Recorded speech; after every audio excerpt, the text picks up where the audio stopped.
Do we have everybody, guys? I don't know if Sean's on yet. Do an attendance check there, Chairman. Yeah, I think Sean's just missing Jeff. I can text him.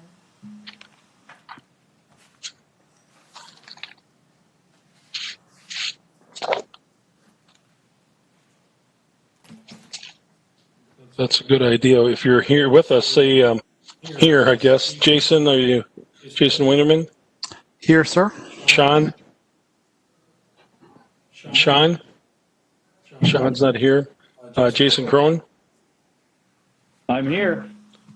Nice of you to join us this month. Ken? Here. Mike? Mike Perel? Is he muted? Yeah, Mike is muted. Mike, you're muted. Can you hear us, Mike? Rich? Here. Commissioner Persky? Yes, I'm on, if you can hear me. Yep, we can hear you. So Sean and Mike we're waiting for. I'm here. Sean's here? No, that's Mike. Mike's here? Yep. Sean, are we here? Well, we'll start and then hopefully he'll be able to join us. Sean is on. Sean, you're on? How about Sean? now? Can you hear me now? Is that Sean? Yes. Yep, we can hear you. Okay, we should have everybody. We'll call the September Planning Commission, Stearns County Planning Commission meeting to order. We'll start with the Pledge of Allegiance. Pledge allegiance to the flag of the United States of America and to the republic for which it stands, one nation, under God, indivisible, with liberty and justice for all. Heidi will be leading the meeting, so she'll explain why we're meeting the way we're meeting.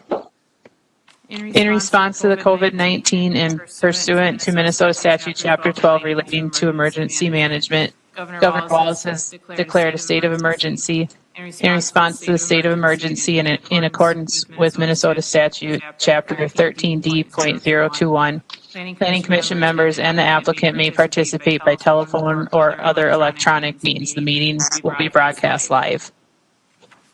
Okay, thank you, Heidi. We'll do a quick roll to make sure that we know who's with us. Jason Unerman? Here. Sean Blackburn? Here.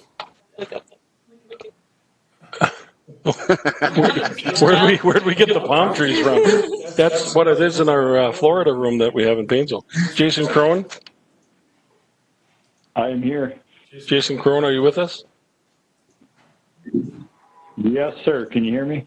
Yep, now we heard you. Ken Mossman? Here. Mike Perel? Mike Perel? Mike, you're muted. Here. Rich? I'm here. Commissioner Persky? Here. Okay. Before we get started, I had sent Shelley an email on August 28th. One of you had a question, and I had a question about how the third item was added to the agenda after the agenda was posted. And I've asked Heidi and Angie to explain that. I think Angie's going to explain that. Thanks. Yes, Mr. Chair, Angie Burke, Stearns County Environmental Services.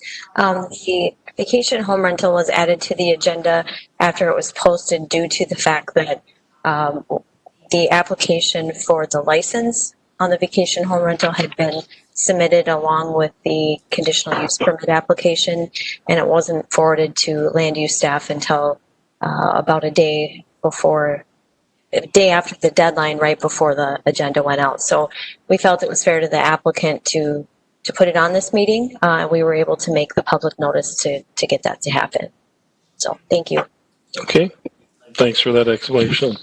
And if any members have any more questions to that, they can certainly ask staff about it. We'll start with the...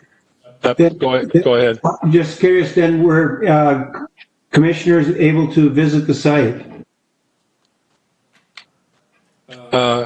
I think we all got the notice like 3 days after it, and before we got the packets, the official packets.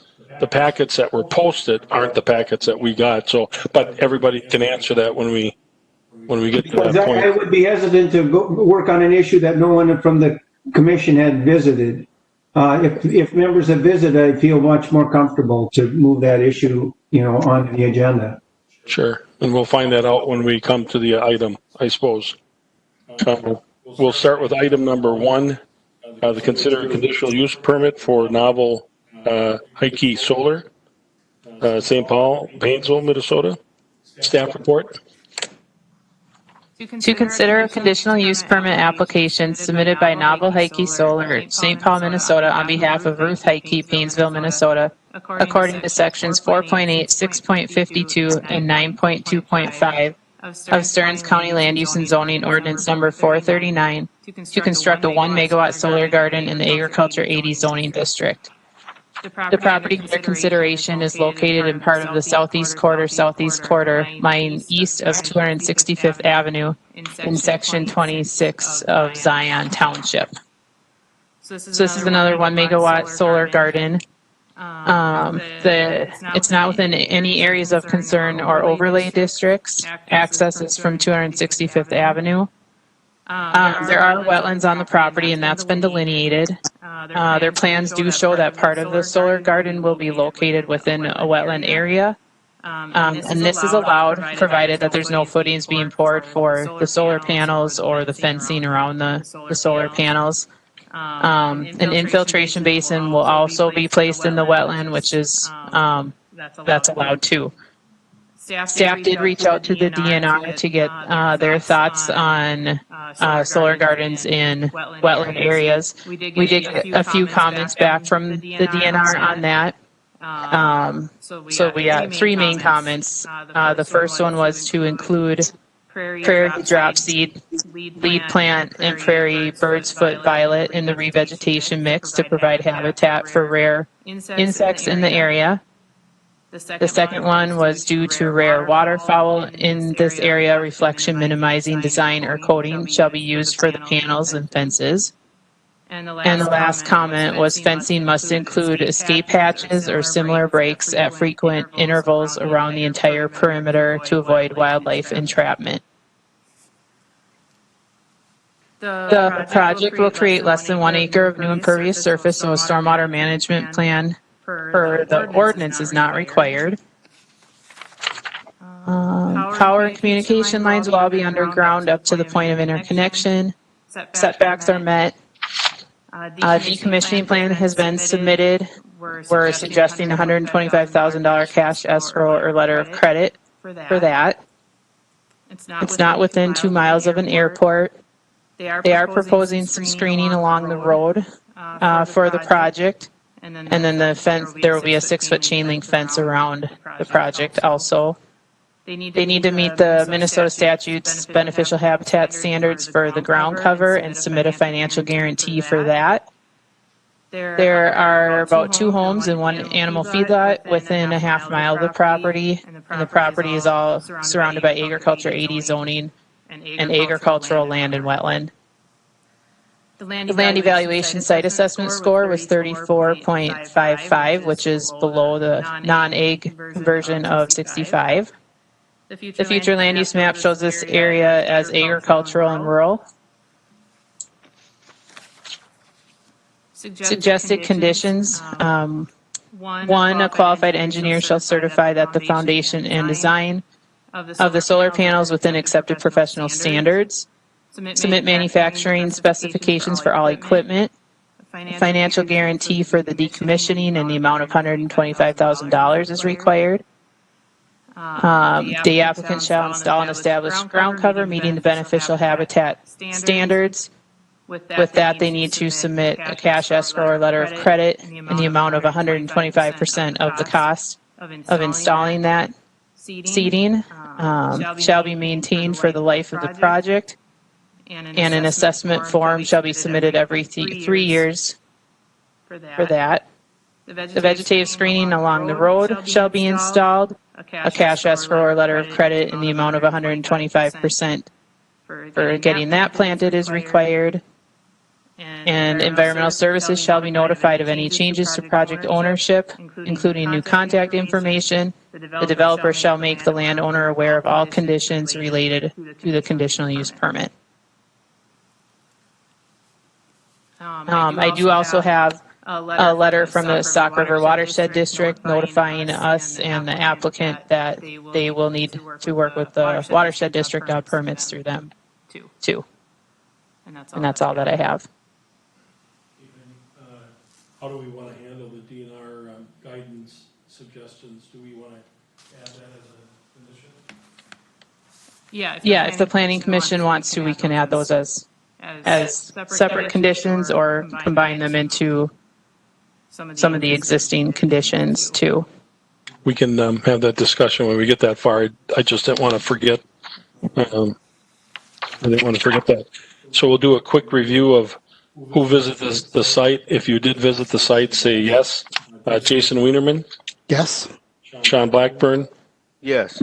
Jason Crone? Yes. Ken Mossman? Yes. Mike Terrell? Yes. Rich Blankish? Yes, I did. Commissioner Persky? No. Okay. The applicant introductions, Ruth Heike is with us in the other room. Ruth, you want to state your name and address for the record, please?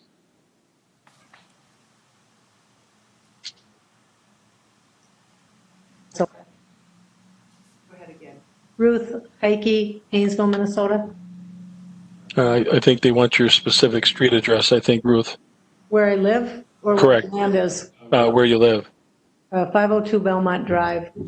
Thank you. And then you have a representative from Novel Energy, I'm told.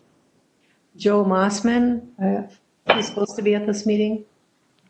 Is he with us? I don't see him on the screen anyplace, so. Yeah. Do we know? Mr. Chair, I believe Scott Temple with Novel is representing the application. Okay, Scott with us? Sorry. That's okay. Scott with us? Can you hear me and see me? I can hear you, but I can't see you. You want to state your name for the record, Scott? My name's Scott Temple. I'm with Novel Energy Solutions, 2303 Wycliffe Avenue in St. Paul, Minnesota. Okay. You have anything, either Ruth or Scott, do you have anything you want to add to the staff report? No, I thought Heidi did a great job. Okay. Well, item discussion now. We don't have to read that letter from the Soil and Water. That's just saying that they have to do the permits, right?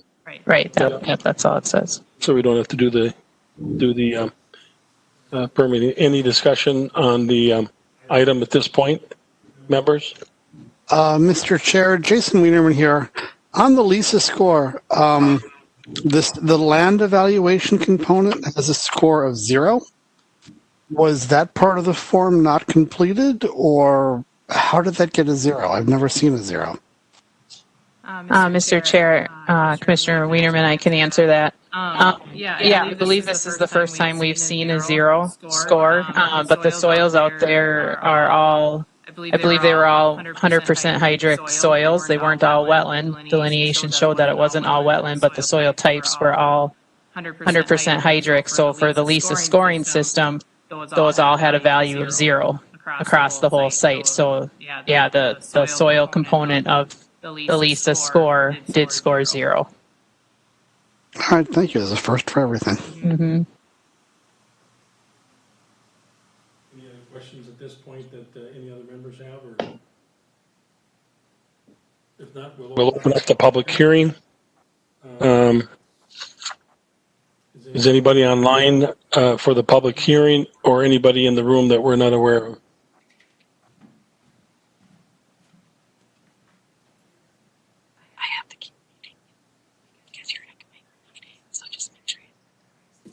Got it. Got it. Anybody online or in the other room that we're not aware of? If not, the motion would be in order to close the public hearing. Mr. Chair, Jason Wienerman, so moved. Is there a second? This is Rich. I'll second. Okay, there's been a motion made and seconded to close the public hearing. Any discussion? If not, I'm going to do the roll. All those in favor to close the public hearing, say aye. Jason Wienerman. Aye. Sean Blackburn. Aye. Jason Crone. Aye. Ken Mossman. Aye. Mike Prell. Aye. Rich Blankish. Aye. The chair votes aye. The public hearing is closed. No correspondence. I have a couple questions. Scott, how many projects do you have in Stearns County now?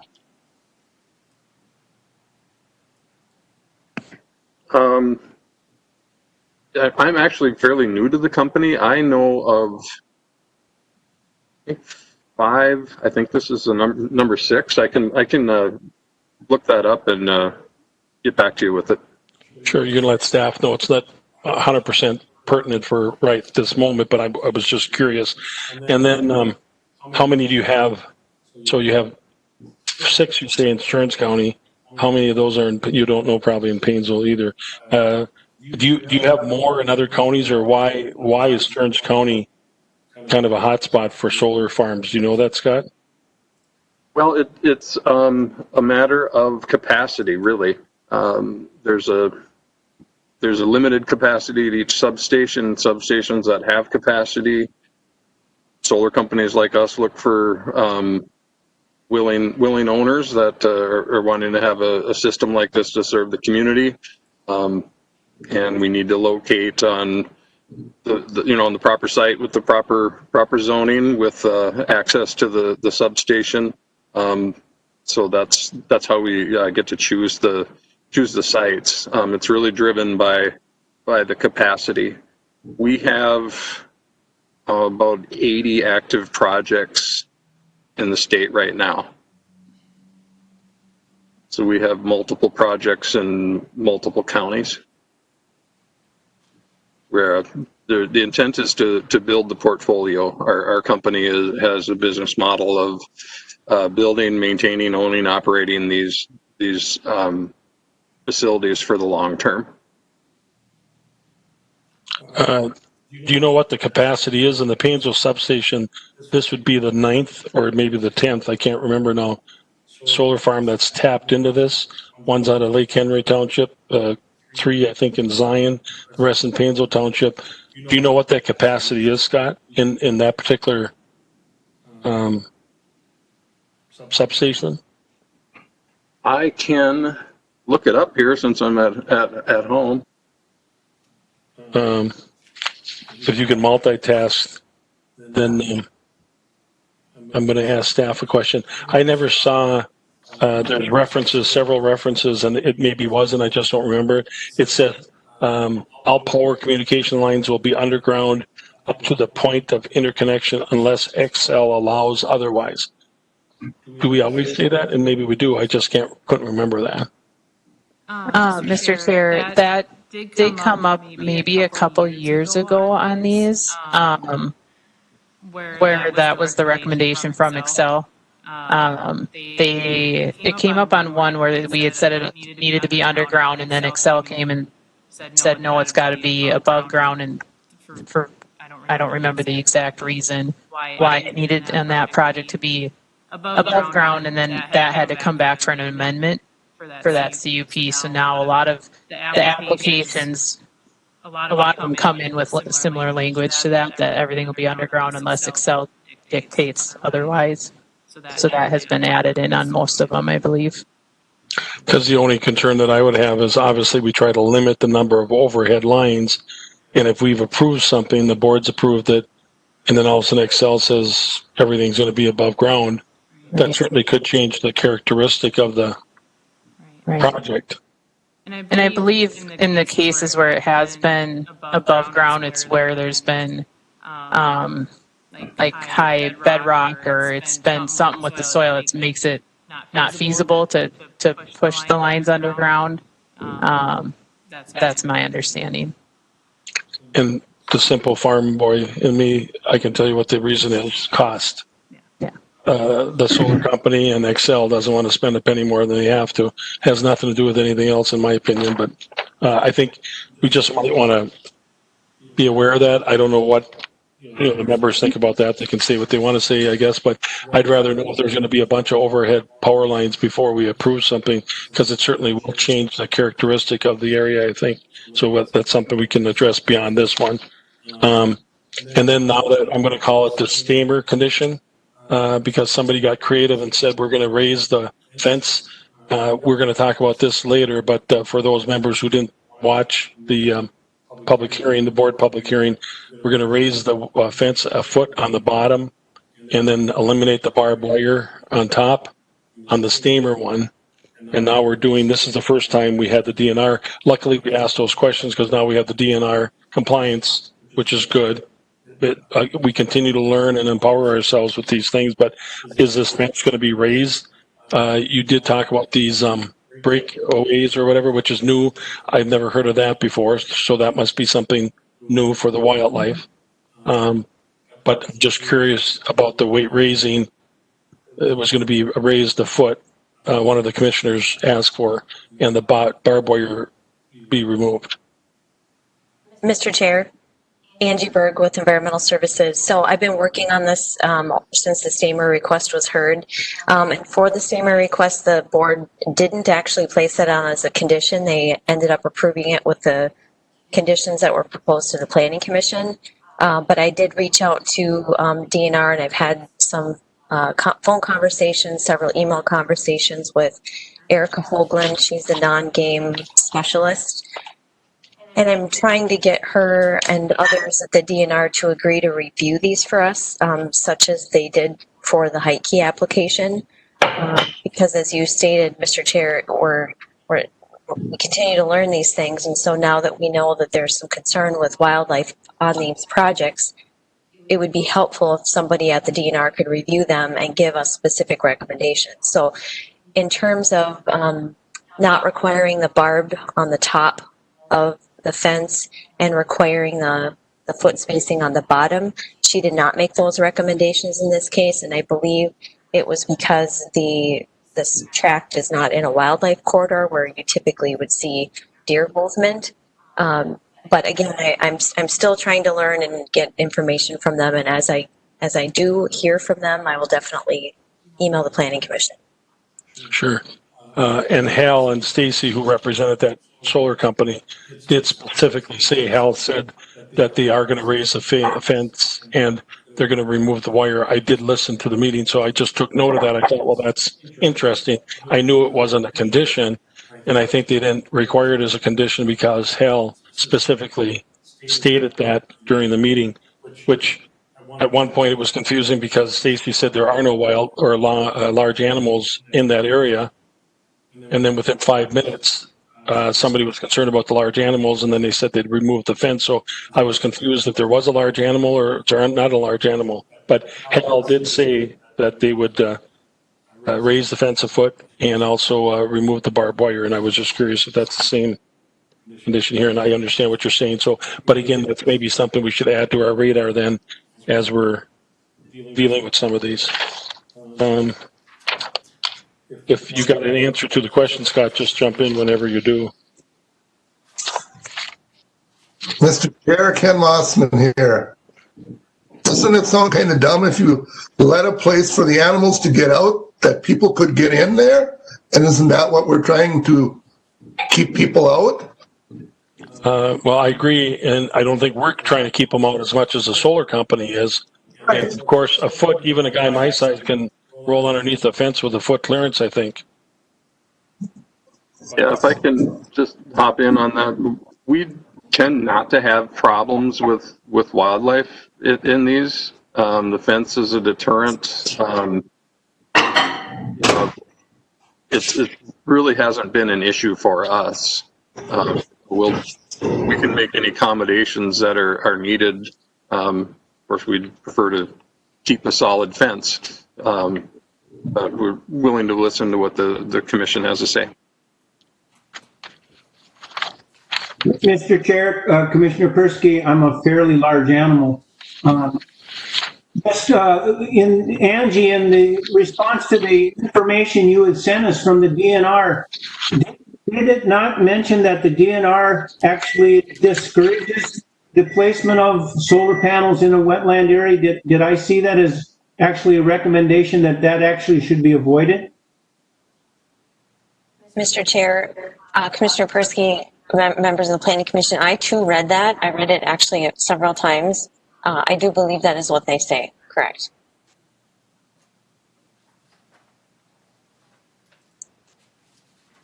And then also, with regards to the fencing, it's my understanding that actually putting the fencing up then would also perhaps trap the animals between the roadway and the solar garden, which would mean they would have a tendency perhaps to try to cross the road then. Did I understand that they made that comment as well? Mr. Chair, Commissioner Persky, I think that's why they recommended not having certain design offenses unless it is in a corridor area. And that is why in this particular situation, I sent her the site plan and I sent her the exact location, and the DNR was able to look at what the rare non-game features are in the area. And so my understanding from Erica is what they're recommending is an escape hatch. So it would be a small opening in the fence. Now, this is obviously new for all of us, so I don't have a plan set for what that's going to look like yet, and I don't know if Novel has done that either. But yes, as Mr. Chair stated, I think we're all kind of learning on this topic. I would tend to think that it's a more of a feel-good thing that solar companies are going to start doing now to make everybody feel good. How any animal is going to know where this escape patch is, and that's going to be interesting. But I'd say it's more of a feel-good thing than anything else. And we can continue to ask questions as you have them. The staff report says that consistency with the comprehensive plan. Is that the new plan or is that the old plan? What are we following? Just so I'm clear, I guess. Mr. Chair, this would be with the new plan. Okay. So that's the new future land use map designation, and then the goals that were included at the end of your packet are from the new comp plan too. And I believe we'll have more discussion on that at the end of this meeting too. Right. Got it. And then Scott, do you have an answer already or don't you? Scott? On the capacity? Correct. I still can't find it. I'm sorry. Okay, that's okay. Why don't you get back to staff on what the capacity of that substation is? And then also just verifying how many overall projects you have in Stearns County. And then in your narrative, Scott, in the written narrative, on the first page, in the first paragraph, you say as many as 75% of the homes and businesses are not able to install solar at their property, making off-site solar energy production their only option. Where are those homes located?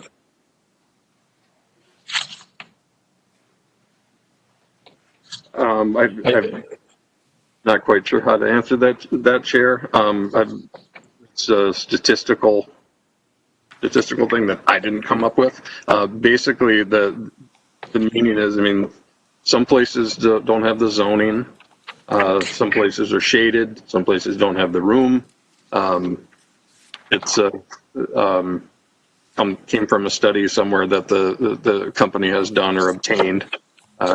Couldn't tell you exactly where those homes and businesses are, but that's my understanding of that. Sure, and you maybe can add that to your list of things that, if you wouldn't mind getting back to staff on, that they can share with us, because it says in the second paragraph, energy money can be saved and spent in the local economy, and you probably can't answer that either. What's the local economy? And then electric dollars in the area support the local economy in the third paragraph. My understanding is all this energy goes into the substation and goes to Maple Grove. None of it stays in Painesville. No, Mr. Chair, the community solar gardens are subscription, so you have to be in the subscription area to be able to sign up. So it directly serves the community. The funds from this don't zip out of state. I'm sure you know that electrons are electrons, but this source is local, and the economic impact is talking about just the construction period. Okay, but as far as the electrical use or generation, is that used locally? Yes. And then add that as a fourth item. I'd like to have novel answer. How does that happen? How does that go from that Painesville substation into the Painesville grid, or the Stearns County grid for that matter? And then we don't have the pages numbered, so that would be 1, 2, 3, 4. On page 4, on the decommissioning part, you say the modules would be removed once the project's done, racking, sold, or transported to a recycling facility. Where would that recycling facility be today? Mr. Chair, today there's one in Wisconsin and one in Illinois. And do you know what the capacity is of those landfills? They're recycling centers. About 97% of these panels can be recycled and reclaimed. The reason that there aren't very many is because there aren't many panels to recycle. It would be only the broken ones. At this point, they haven't gone through the 25-year cycle yet. But we anticipate there will be closer facilities towards the ends of the life of arrays like this. And that's the reason I asked the question is none of them have reached their full potential. But when we have 90 applications either approved and or in some level of action in Stearns County. You said you had 80 projects in the state. You're one of 100 solar companies.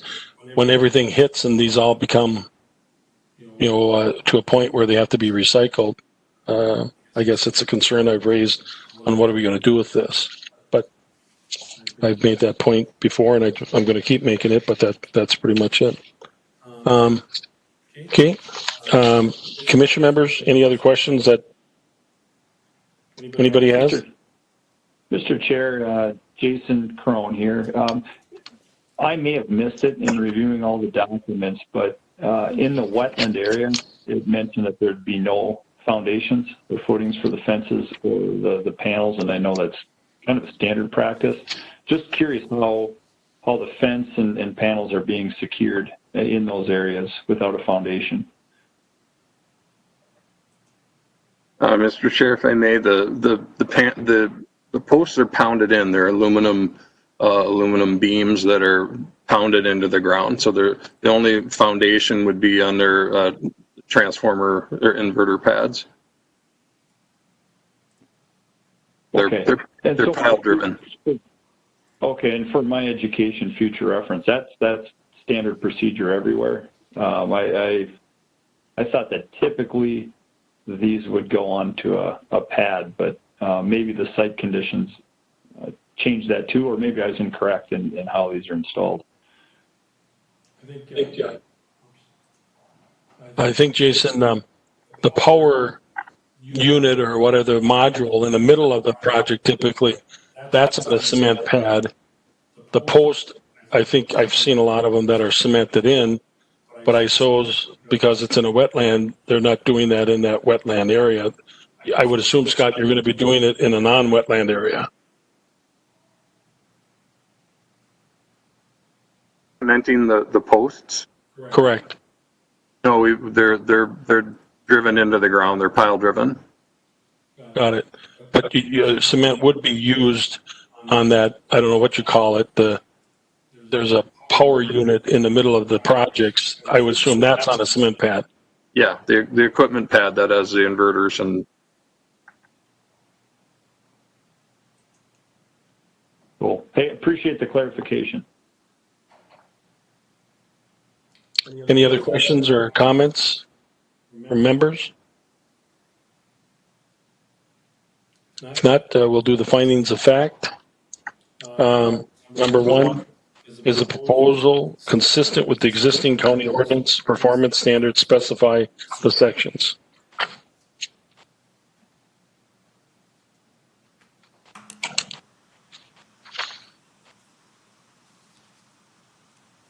Mr. Chair, it is with the land use and zoning ordinance number 439, sections 4.8, 6.52.2, and 9.2.5 with solar farms being allowed as a conditional use in the A40 zoning districts. Number two, are there any other standards, rules, or requirements that the proposal must meet? I'd recommend that we just incorporate the DNR plantings in with the condition that talks about the plantings rather than complicating it, or what do members and staff, what do you think? Or we can make it as a seventh condition, whichever. Okay, nobody's got an opinion. Mr. Chair, as Jason, I'd be fine either way on that, whether it's a seventh condition or we just fold it in with one of the others. I'm fine either way.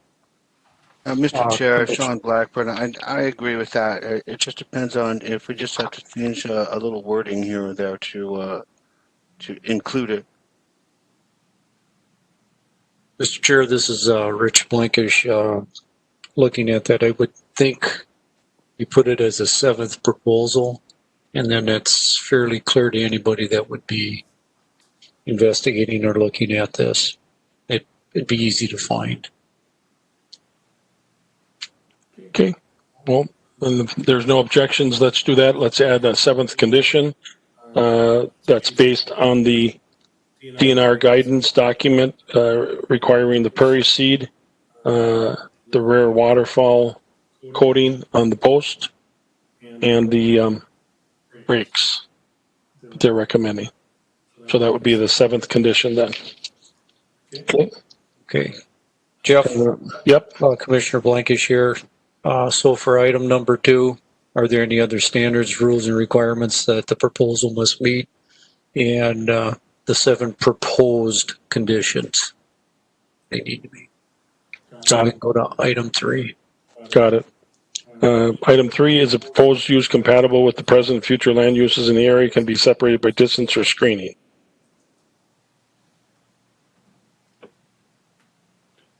Mr. Chair, this is Jason Crone. You can probably look at that a few different ways. It's compatible being the amount that are going up. I know we've had some concerns from an ag perspective in the past, which would definitely impact future land uses for this parcel, or with the lower LISA score in this case. It could probably be viewed more consistently with some of the other projects that have been passed. 4, are there environmental concerns, groundwater, surface water, air quality, wellhead protection that should be addressed as part of the proposed request? Mr. Chair, Jason Wienerman here. I believe they'll all be covered by the conditions. Has information been provided regarding the impact property values in the area of the proposal? Mr. Chair, no, there has not. This is Rich. 6, what potential public health, safety, traffic generation impacts will the proposal have in relation to the area and the capability of roads serving the area?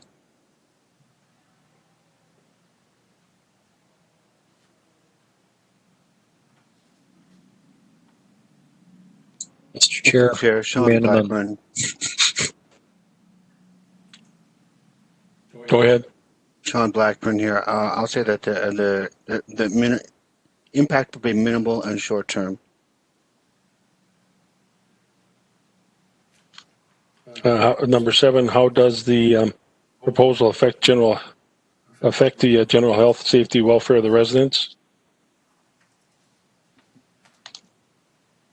Mr. Chair, Sean Blackburn, no effect.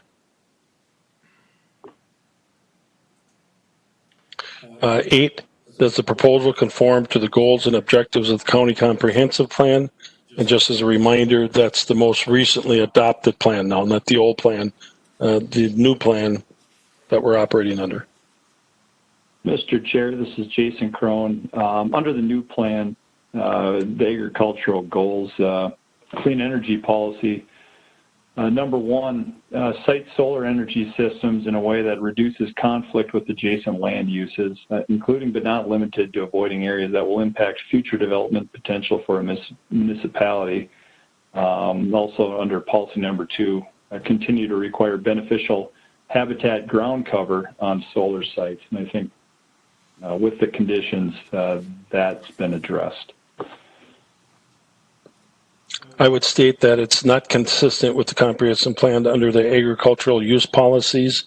Number 1, primary land uses in agricultural areas should be agriculturally oriented, including animal agriculture, crop production, etc., in combination with limited agricultural related business. Agricultural use policy number 3, it's not in line with encouraging agricultural practice that allow for coexistence of sensitive natural resources. I would say it's not compatible with number 4, encourage sustainable agricultural practices that protects water resources for future generations. Under our current comprehensive plan, under nature goals, I would say it's not concurrent with ensure the reasonable and responsible use of wetlands. And under water resources policies, I would say it's not in line with minimizing the alteration of wetlands. And then number 10, number 9, how does the proposal affect existing public services, facilities, including schools, parks, streets, and utilities? Mr. Jason Boone, I think minimally in this case. Okay. 10, has the applicant provided financial assurance?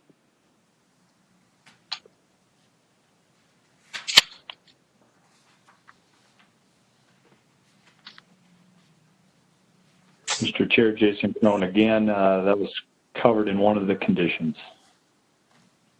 They will be as part of the conditions. Number 11, other issues pertinent to the matter. Mr. Chair, just the questions you had asked the solar company, that would be nice to have the staff bring those back at the next meeting. Or before, Angie? Mr. Chair, can I just repeat those questions to make sure I have them all correct? Maybe Scott should, because he's the one that's going to answer them. Make sure that you got it in line, Scott, for what you're going to get back to staff with. Yeah, certainly. I did find the capacity of the Painesville substation to be 12 megawatts remaining. So there's a lot of capacity on that substation.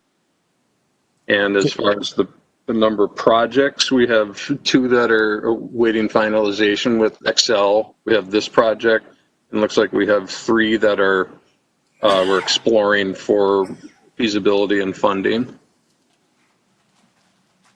And I would like information on how a better explanation of how the power gets to the grid and whether it's used locally, the capacity to recycle these panels in the future, and whether this will be an overhead connection or not.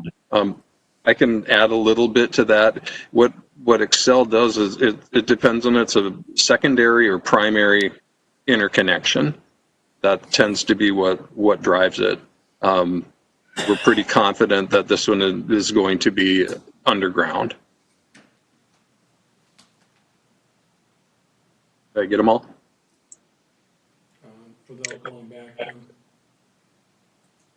Without going back, I'll have to follow up with staff if you didn't. Go ahead, Angie. Mr. Chair, the only other one that I had written down was where are the homes located that are benefiting from the solar farms in Stearns County? Thank you. That's right.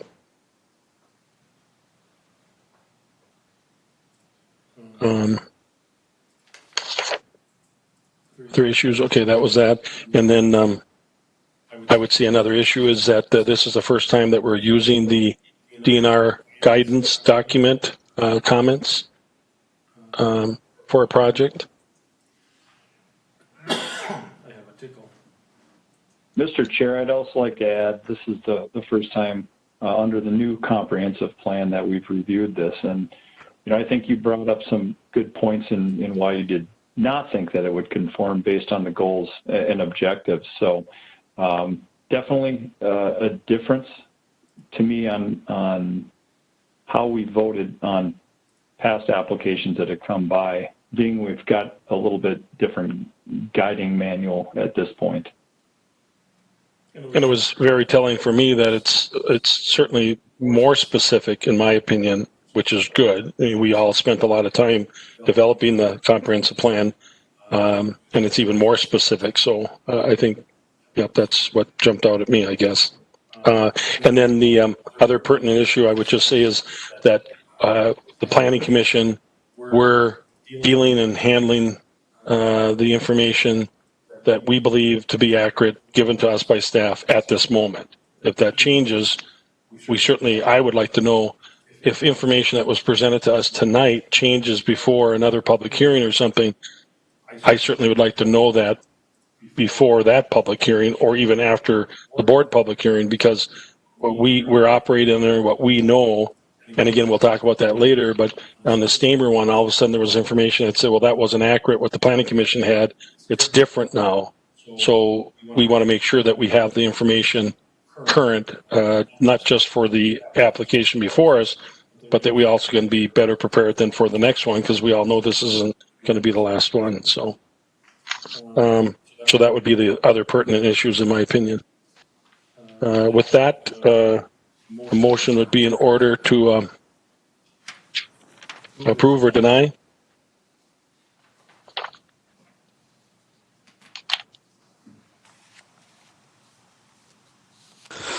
Mr. Chair, Jason Wienerman here. I move that we forward this to the full county board with the recommendation to approve the conditional use permit for the solar farm. Motion has been made by Jason to recommend approval to the county board.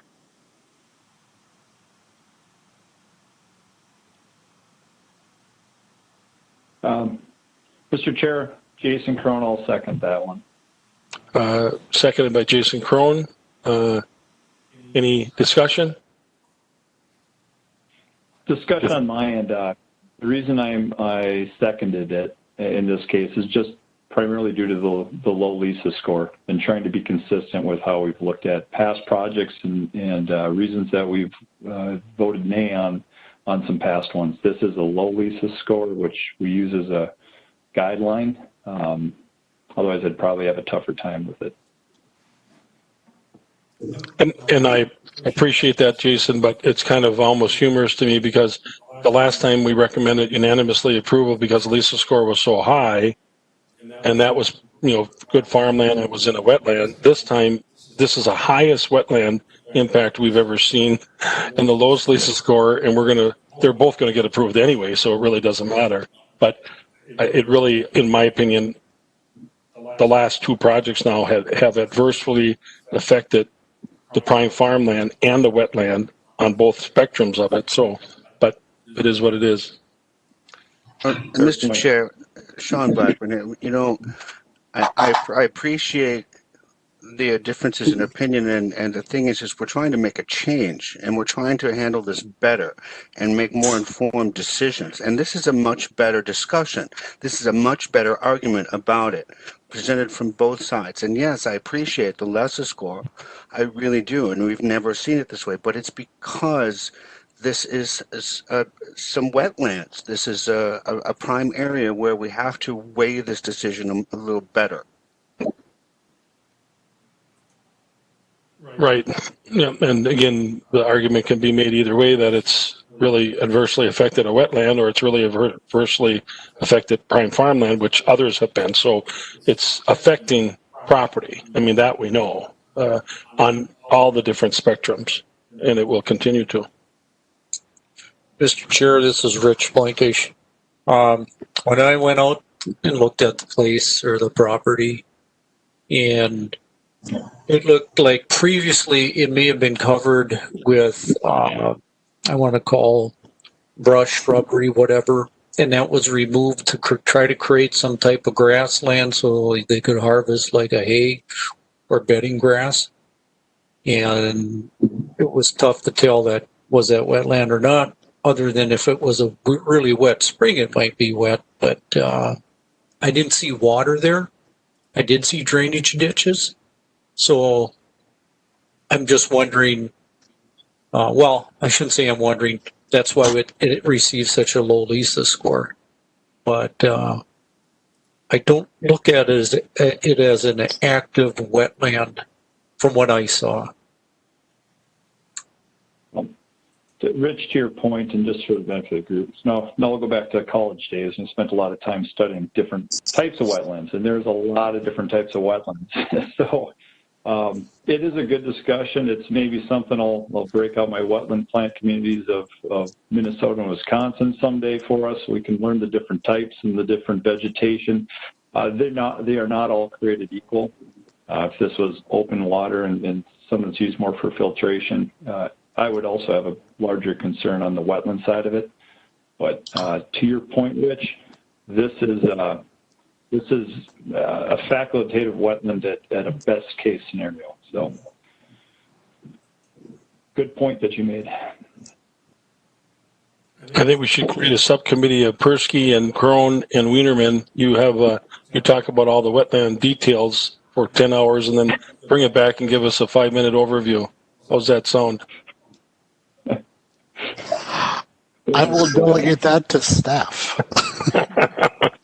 Mr. Chair, Ken Motzman here. Us farmers would just call that part, it was just a meadow. That's what it looked like to me. It wasn't a wetland, it was a meadow. And it was a nice meadow. And I guess that's the differences in wetlands. Some are meadows and some are wet.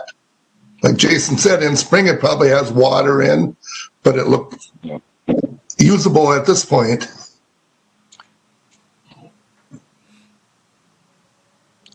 And we have to remember that all land at one point was farmed to some degree. I don't know how some of those farmers survived, but back in the day, they didn't have hunting preserves and everything. They farmed and tried to feed their family. So at some point, they did what they could do to survive. Mr. Chair, I am going to have to get a chance to get out there and take a look at the property for the commissioners meeting because I do want to take a look at this wetland.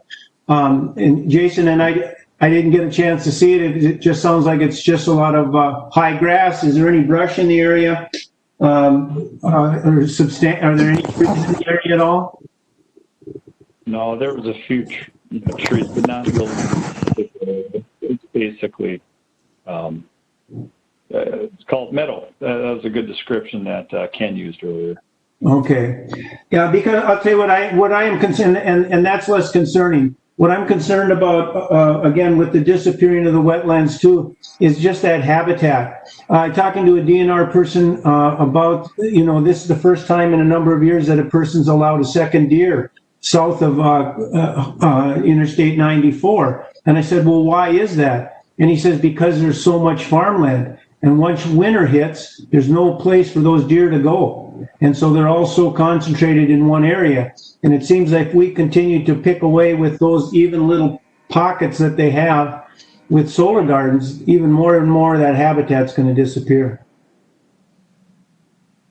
And we have to remind ourselves, and I take this personal because I live in Paynesville, 9 of these farms, 10 of them are in Paynesville. And so the steamer farm, we take away 80 LISA score, which we were told in that public hearing, the LISA score doesn't mean anything anymore. So let's not worry about that in the future. But we're taking away prime farmland. And on the flip side of that, you got 9 projects that are being built in wetlands. So you're taking away these pockets of wetlands in a concentrated area. 9 projects in one substation. That has an impact. I mean, if you eliminate 1 2-acre, 3-acre wetland, that has an impact. You start affecting, 10 acres in 9 farms, that's 90 acres in 1 or 2 townships. So again, we definitely have to continue to have the conversation. So the motion's been made and second. Unless somebody's really got something compelling to say, we'll do the roll. The motion was made by Jason Wienerman, second by Crone, if I remember right, to recommend approval to the county board. The roll call, if you're in favor, say aye. Jason Wienerman. Aye. Sean Blackburn. Nay. Jason Crone. Aye. Ken Mossman. Nay. Mike Perrell. Nay. Rich Blankish. Nay. The chair votes no.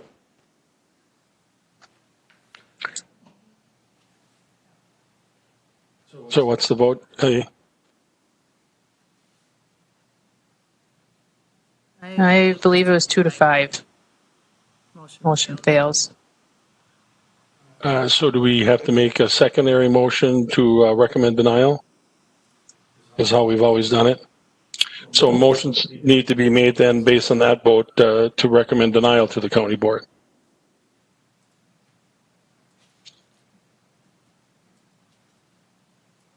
Mr. Chair, Sean Blackburn, I'll make that motion to recommend denial.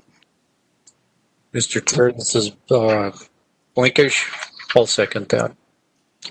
Motion's been made and seconded to recommend denial of the project to the county board. Any discussion?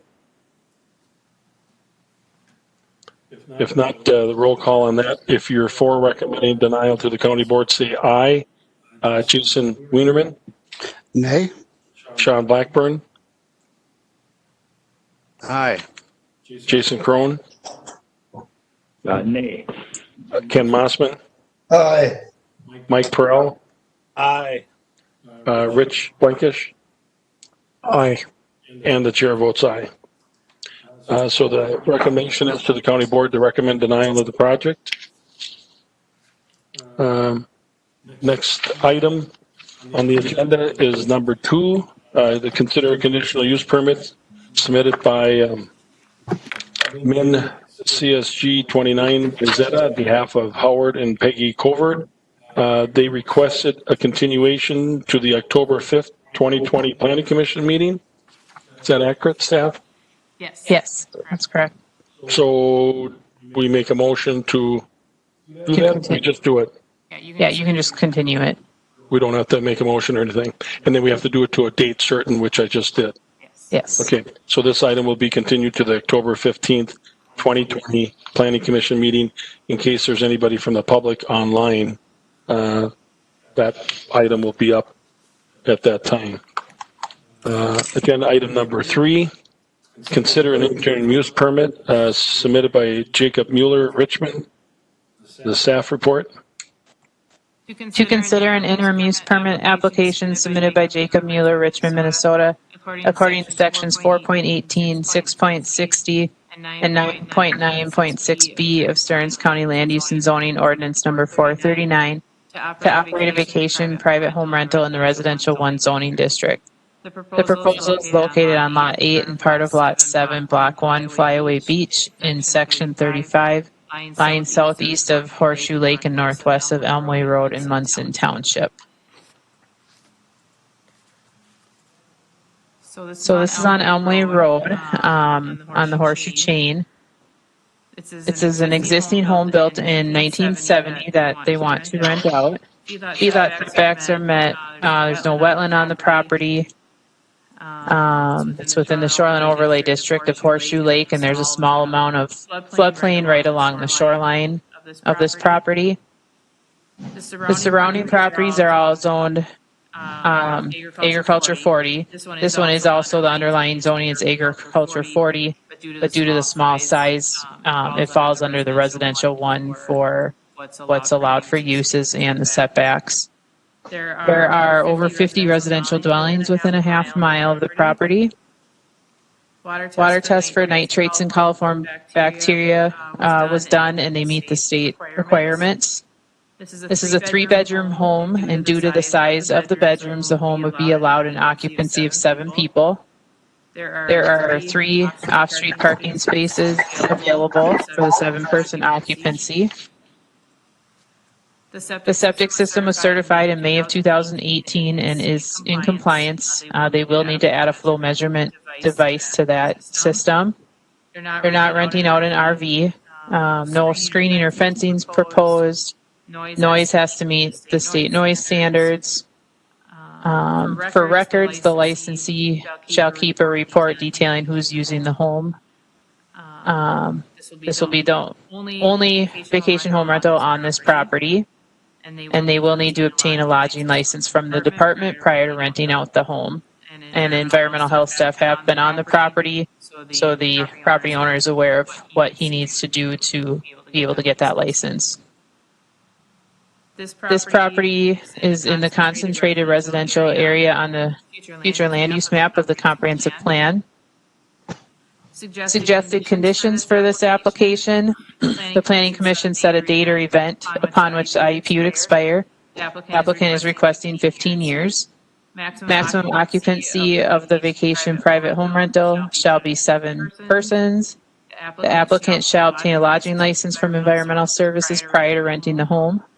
A flow measurement device is required to be installed, and flow measurement readings and monitoring of the septic shall be recorded monthly, and records be made available to the department upon request.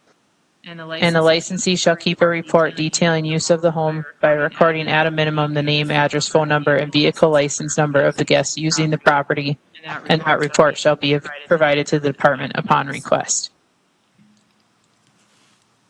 And that's all I have for my staff report. I do have a couple letters from the public when you're ready for those. Thank you, Heidi. Members, if you did a site review, say yes when I call your name. Jason Wienerman? Yes. Sean Blackburn? Yes. Jason Crone? Yes. Ken Mossman? Yes. Mike Perrell? Yes. Rich Blankish? Yes. Commissioner Persky? No. And I was there as well. Applicant introductions. I see Mr. Mueller is with us. You want to recognize, state your name and address for the record, please? Sure. Jake Mueller. My address is 18845 Fall Ridge Road, Richmond, Minnesota, 56368. Pretty cut and dry. Just looking to get the interim use permit. Okay. Anything more you want to add to the staff report, or? No, I can take questions as they come. Sure. I have 2 questions of staff, or actually 1 question. It says on the performance standards, no signs are allowed. I get confused on these. Don't you have to have a contact number or something on the sign, or am I dreaming that? Mr. Chair, I think in the past we've had a condition, and I believe it's probably part of their license now too, that inside the home there needs to be contact information for emergencies and whatnot. We've required that, but we haven't required anything outside the home. Got it. That's where the confusion was then. And then Mr. Mueller's requesting a 15-year IUP. So if we agree to that, we do them at the end of the year, I believe. So that would be December 31st, 35. Is that accurate? Correct. Okay, unless we come up with a different date, but otherwise that would be when it would be good through. Any other questions or anything at this point from commission members?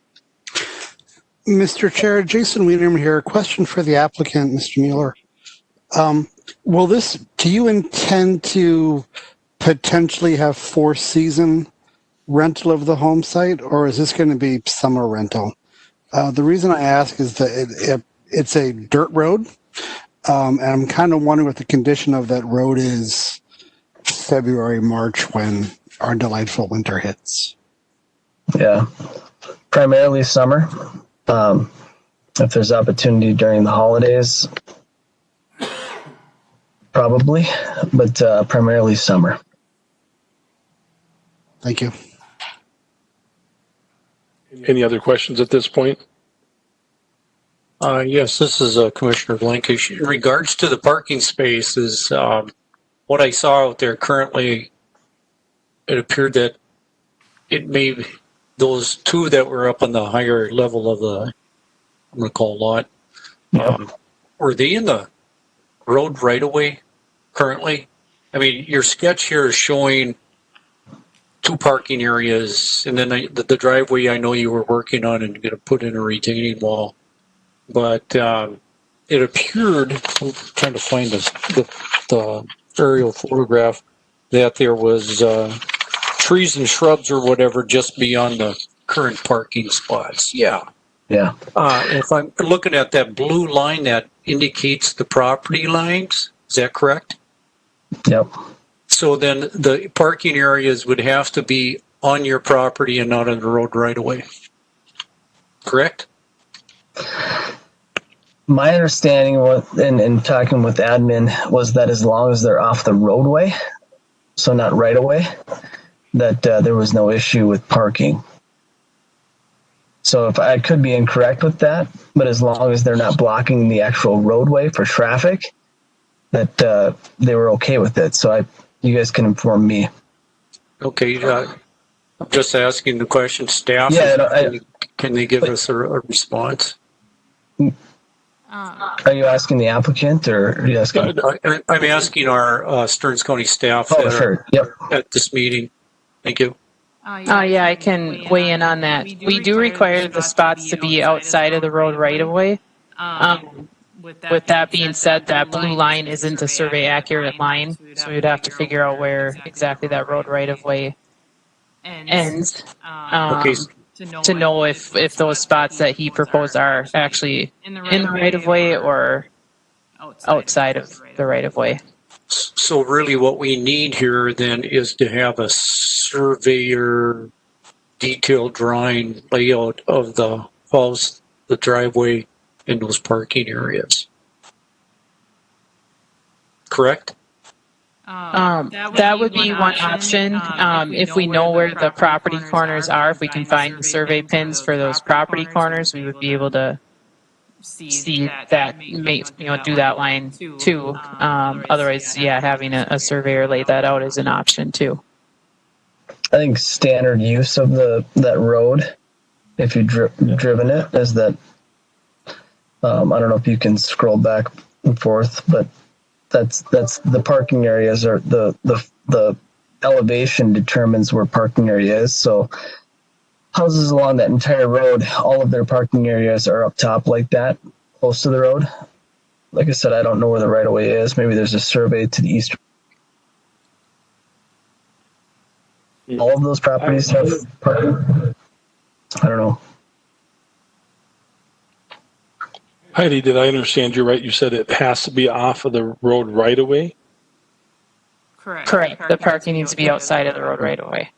I guess it's a good question. It's probably the first time this came up, but you'd think, like, for example, if you're in the city, cars park on the city street, that's part of their parking.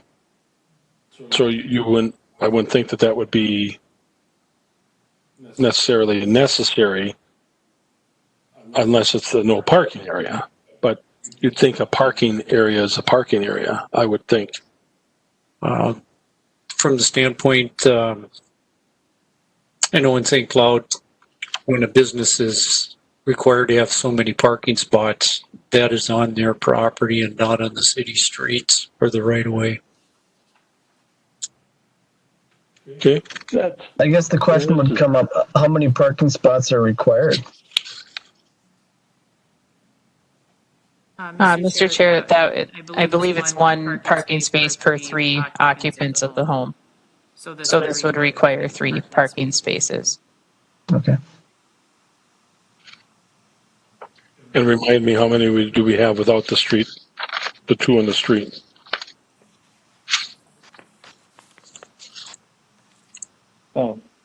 Mr. Chair, this is Jason Crone, just to chime in, and I think good discussion here. And I don't know what the letters are from being written into the public testimony, but if the neighbors don't have an issue, just knowing this road, I'm wondering if we're making a bigger issue out of something that doesn't really need to be an issue in this particular case. I mean, unless we're concerned about setting a future precedence, but boy, when you look at this road and the minimal amount of traffic, I don't know, it just doesn't seem like something that's concerning. That driveway is going to facilitate 3 cars, isn't it? Yep. I don't know who should answer that, staff or Mr. Mueller. But it would seem to me, unless you got a couple of long limos in there, you'd get 3 vehicles. Yeah, it looks like in the picture that was taken, I don't know what the date was on it, but there's a vehicle there, so you can kind of reference what a vehicle would.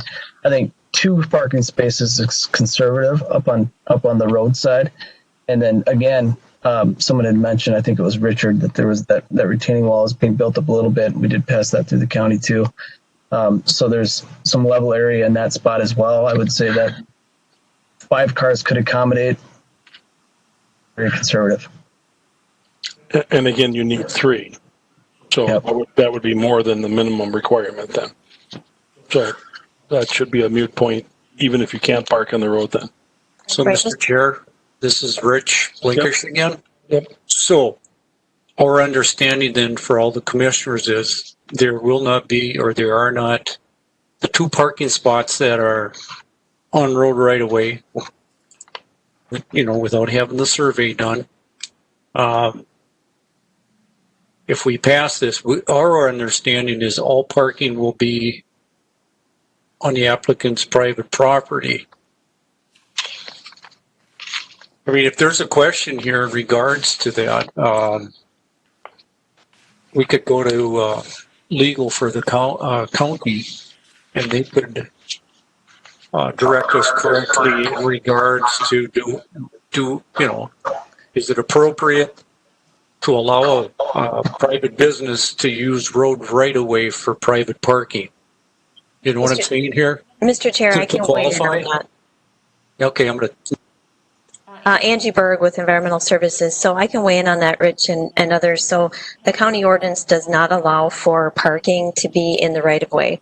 Whether or not we think it should or shouldn't be, they would need to go through a variance to do that.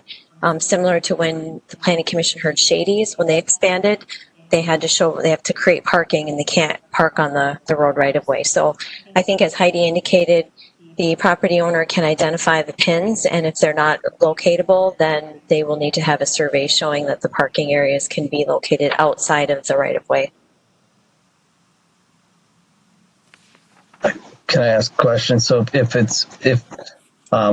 is there a standard as to how much parking space per square foot it would take within even the blue line here? That's not a standard, or that's not official, just so that we can bypass that piece of it, because I do think that just within that blue line even that we're looking at, there's enough for 3 cars.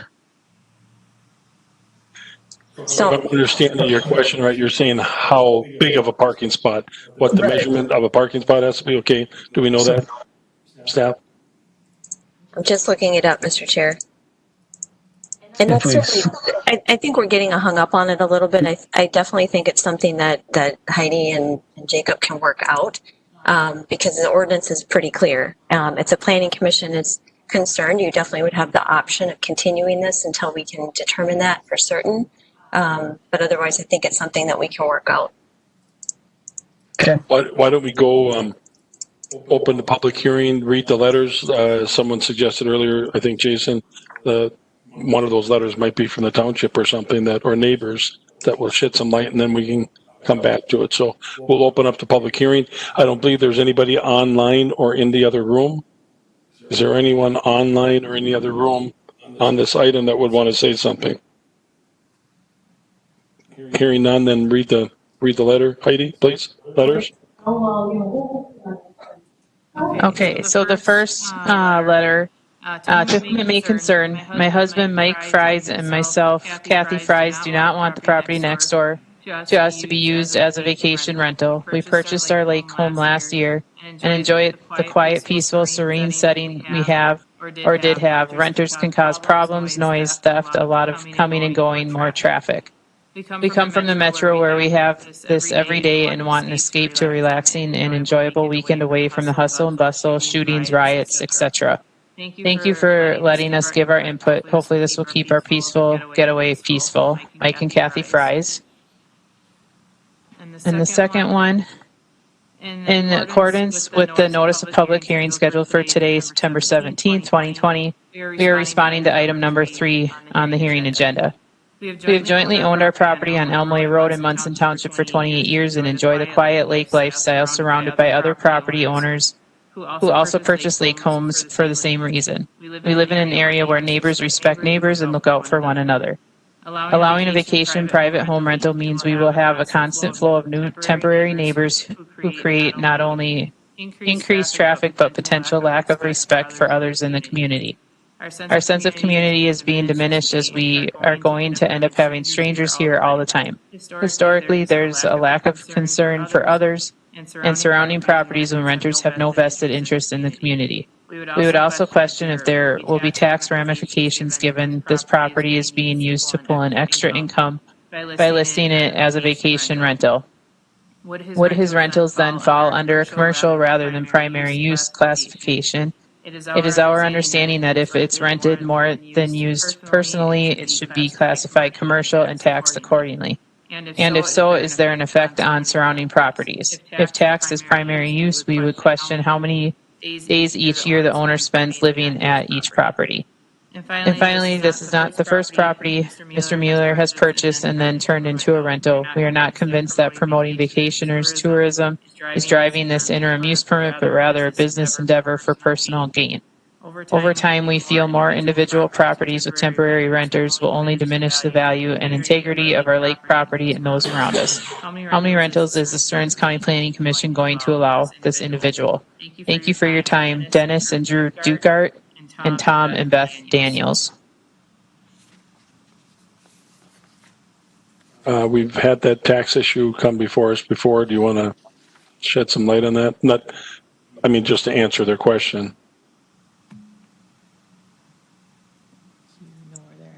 Mr. Chair, Angie Berg, Environmental Services. So part of the process is we do ask the applicants to talk with the assessor's office because there is guidance from Department of Revenue as the testifier indicated that it's based on the days per year in usage. And so there's guidance from the Department of Revenue that our county assessor utilizes to determine that. Every legislative session, it seems to get brought up and nothing ends up changing. So all I would say is to the testifier, to the Planning Commission, is yes, it's very possible that it will be taxed commercially, and it is dependent on use. Got it. And then no correspondence from Munson Township as part of our new comprehensive process. They didn't send it. We did not receive anything from Munson Township. Okay. Were they sent that packet or whatever as part of this comprehensive plan thing where we didn't do that yet, maybe? Mr. Chair, right, to defend Munson Township, we haven't done that yet. We wanted to wait and have that conversation with the Planning Commission to know for sure what you would like them to comment on. Got it. But they were notified probably of the hearing, right? Yes, they were. Yep, okay.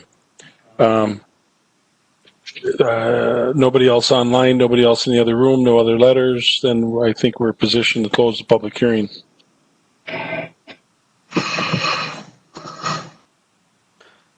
Mr. Wienerman, Mr. Commissioner Jason Wienerman, motion to close the hearing. Okay. Second? Mr. Chair, Jason Crone, seconds. Jason, 1 and 2, the team is back. Thank you. First and second.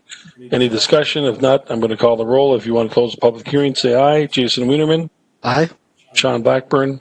Aye. Jason Crone? Aye. Ken Mossman? Aye. Mike Perrell? Aye. Rich Blankish? Aye. Chair votes aye. Public hearing is closed. Okay. Any other discussion before we go to the findings?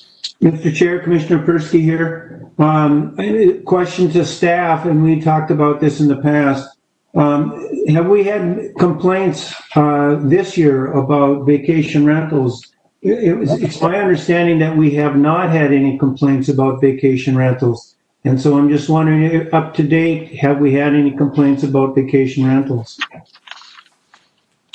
Mr. Chair, Commissioner Persky, we did have one complaint early this summer on Mr. Mueller's other property that there was more than, that was allowed 4 people.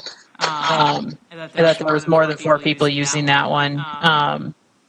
We did follow up on that we did determine that to be invalid based on the records that Mr. Mueller provided us for that. Which showed the people and the number of people that it was rented to. I'm not aware of any other complaints that we've received this year, but that is something we could double check. And then a question for Mr. Mueller. Mr. Mueller, when people use your vacation rentals, do you list a time for quiet hours? I know that's common, like with Airbnbs and other rentals, that they say, quiet hours begin at 10 o'clock. Do you have that listed in your rentals? Certainly. Yep. And we've never had a noise complaint or anything like that. Okay. And we've had neighbors question this before about, people being, I don't know necessarily rioting, but coming up and being rowdy at a vacation rental, and that they come up from the metro area to get peace and quiet. I do believe many of the people that are looking at these rentals do exactly the same thing, that they are looking for peace and quiet for themselves. And in this day and age, when the price of real estate is what it is, especially on waterfront, and the inability for families to own their own, I really, if we can do it in a reasonable way, these vacation rentals are quite an advantageous thing for or an asset for the people. Mr. Chair, Angie Berg, I just wanted to weigh in on the question on other complaints. So we have been dealing with a complaint on a vacation home rental on the Sauk River chain, not Mr. Mueller's, other than what Heidi had indicated. And there are some things on his website that we'll be following up with him to change. But we have been addressing some issues on a vacation home rental on the Sauk River chain. We did give them the warning of if there's continued issues with fireworks, loud parties, etc., that we will seek to bring that item to the Planning Commission for a new hearing. So that's the only one that has been an issue this year. And from a commissioner standpoint, I appreciate that, because we need to stay on top of that. And and those folks that are abusing it should be, called out on their behavior. Sitting here thinking, Joe, if somebody comes from Minneapolis, comes to Munson Township, I think they're going to really enjoy the peace and quiet in Stearns County compared to where they're coming from. So that should be a cakewalk for them. We are looking for a motion at this point, I think. I closed the public hearing, if I remember right, or didn't I? Yep. So we're looking for a motion to recommend approval or denial to the county board. Mr. Chair, we need to do the findings of fact yet. Oh, I suppose that would help, huh?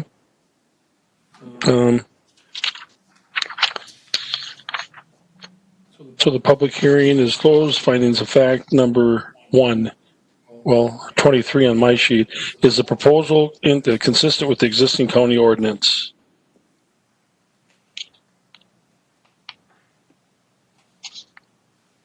Mr. Chair, this is Jason Crone. Under Land Use and Zoning Ordinance number 439, sections 4.18, 6.60, and 9.9.6b, vacation/private home rental is an allowed use within the Ag 40 zoning district. And it states that this is also considered an R1 property. Was that established earlier? Not sure. Mr. Chair, I can address that. So the underlying zoning, if you look at the zoning map, it's agriculture 40, but in the ordinance it states that lots that are zoned A40, but they're less than 5 acres in size, fall under the residential 1 uses and setbacks for what's allowed on those. So essentially it's A40, but it falls under the R1 rules. Okay. All right. Perfect. So it should apply. And just making sure I'm still consistent that The same number 439, 4.18, 6.60, 9.9.6B still apply to R1 as well, correct? Yes, that's Or correct. they would? Yeah, Correct. okay. Thank you. Number 2, are there any other standards, rules, requirements proposal must meet? Mr. Chair, Sean Blackburn, there are 5 proposed conditions. Mr. Chair, this is Commissioner Blankish. At this point, do we add another proposed condition that the county receives verified information in regards to the location of the parking spaces that would be on the private property?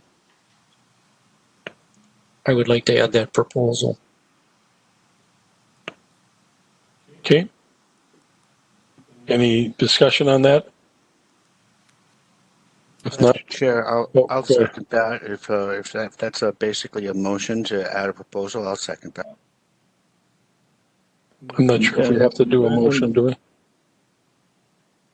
No. No, No, consensus is good enough. Yeah, we can just do it by consensus. So unless somebody's got an objection to that, we'll just add another condition stating that. Okay. 3, is the proposed use compatible with present and future land uses in the area? Can it be separated by distance screening from adjacent uses? Mr. Chair, I believe it is. This is a residential home site.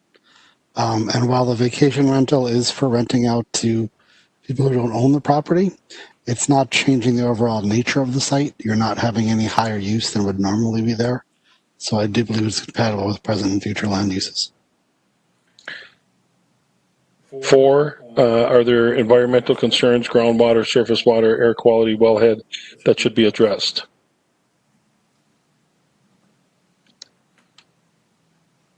Mr. Chair, this is Jason Crone. It seems pretty straightforward. No environmental concerns.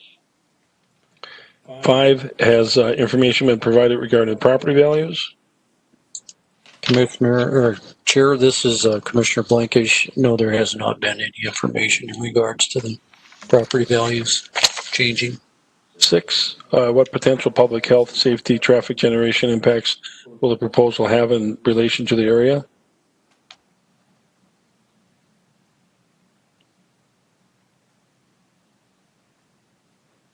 Mr. Chair, Sean Blackburn, the impact would be minimal. 7, how does the proposed affect general health, safety, welfare of the resident?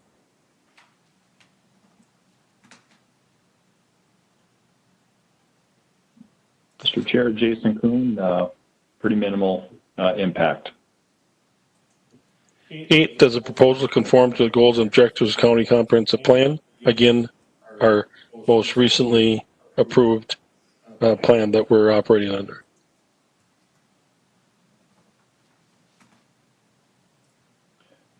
Mr. Chair, under our new comprehensive plan, this is Jason Crone again, under the business goals, number 3, acknowledge tourism's economic value and prospective contribution of this industry to both the diversity of the county's economic base and also its potential for future growth.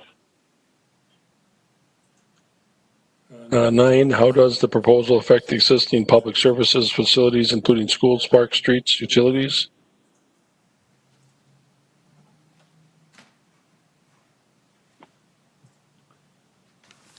Mr. Chair, this is Commissioner Blankish, and I would say minimum.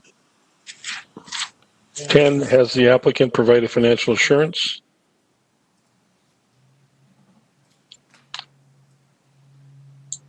Mr. Chair, this is okay. Go ahead, Sean. It's not applicable in this situation. Number 11, other issues pertinent to the matter. I'd say that Mr. Mueller has several vacation home rental properties. And also the same statement I made in the last one, that we're making a decision based on the information that we were given by staff to the best of our knowledge at this meeting. So with that, now a motion would be in order to recommend approval or denial of the application.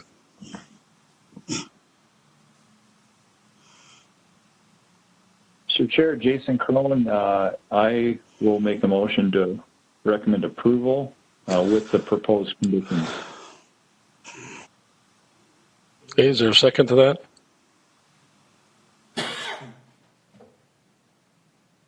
Mr. Chair, this is Commissioner Blankish. I'll second that based on the 6 proposals that were included in finding of the facts. Okay, motion's been made by Crone, second by Blankish, to recommend approval to the county board. No further discussion.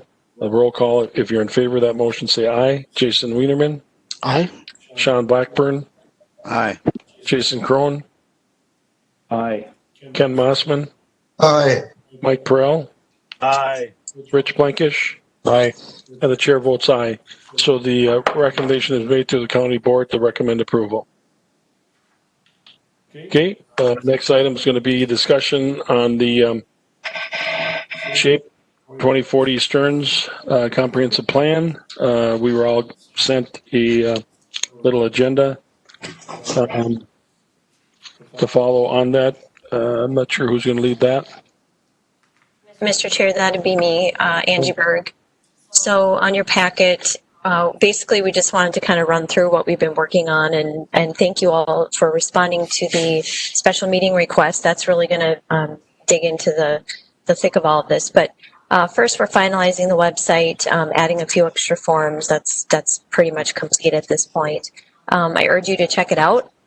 There's a video that's pretty interactive. And so again, that's our main comp plan is the website. Number 2, Mr. Chair, you had brought that up during the last item. So the township recommendation form, we're going to go ahead and send that out to all the townships.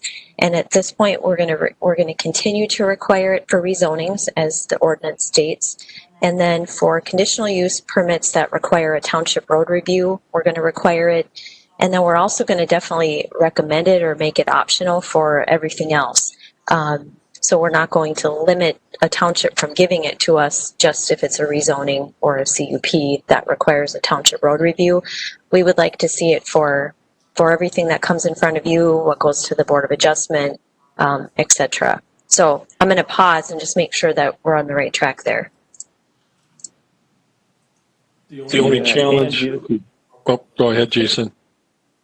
So I was just going to mention, I want to make sure I understand that correctly. So it says required for rezonings and CUPs that require township road review. So any rezoning, we'd be looking for township recommendations. That's correct. Accurate? Yes, that would be consistent with our current policy and ordinance requirement. Okay. What I was going to say is the challenge probably is going to be, because these townships meet once a month, probably would be to hit those meetings that they have this information in front of them in a timely format, that when they meet once a month, it's in time for our planning commission meeting. So I don't know how to coordinate that, but you'd have to figure that out. And then the other thing is going to be, I think you really are going to have to hold their hand the first several months. Well, not several months, but some townships don't have anything but once a year.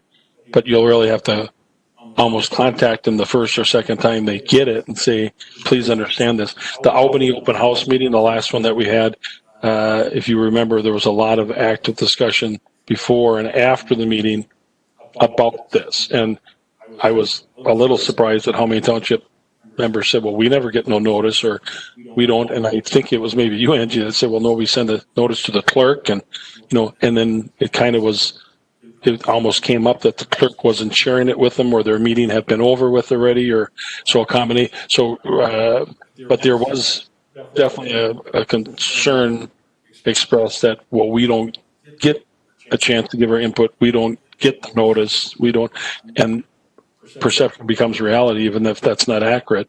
So I think when you send this out, there's going to have to almost be phone contacts to the chair or to someone and say, did you get it? Are you going to, fill it out? Are you going to send this in? Yeah, so Mr. Chair, Planning Commission members, so for rezonings, that's part of the application. For the others, we can sure make a phone call for the, as we did that pilot, if you remember a few months ago. I mean, it was honestly pulling teeth to try to get townships to submit that form back. We're not going to hold an application up for that. The ordinance currently doesn't require the township recommendation form for all applications, but definitely we want to encourage townships to be involved. We will, everybody who I have an email for will get this email with this information, and we're going to just keep talking about it as much as we can. So that's the plan for the township recommendation form, and be patient because some of these applications have been out to property owners for some time, and so they may not have this form in front of them. So it's going to be a while before this becomes more common. Okay, findings. Sorry. Angie, just so clarification.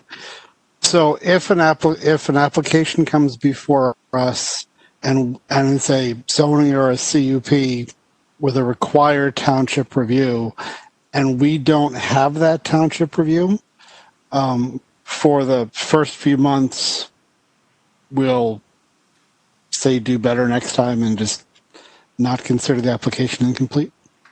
Mr. Wienerman, so for rezonings, we don't bring those to you unless we have that township form. So that's been in place for 20 years. However, it would be for those businesses that we might have coming before you that require specific township review. My guess is there probably are a few of those pending. What I was referring to is more just like, for example, the Mr. Mueller request, the vacation home rental. We're going to send Munson this form and say, you're welcome to use this for any and all public hearings that you get from Stearns County.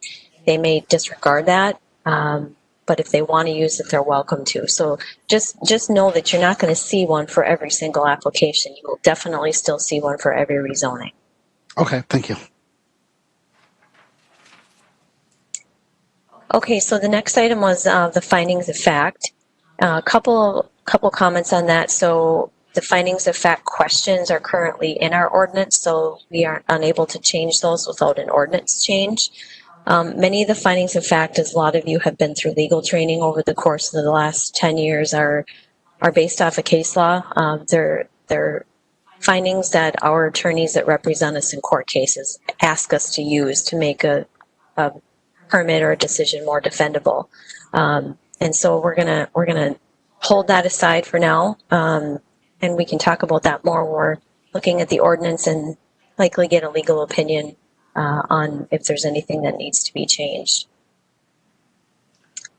B, related to that, is the applicant findings of fact. Okay, so Heidi might have to help me with this a little bit, but right now when an application comes in, for example, the CUP for the solar farm, there's a set of findings of fact that we ask the applicant to fill out so you can see what they think of the request, right?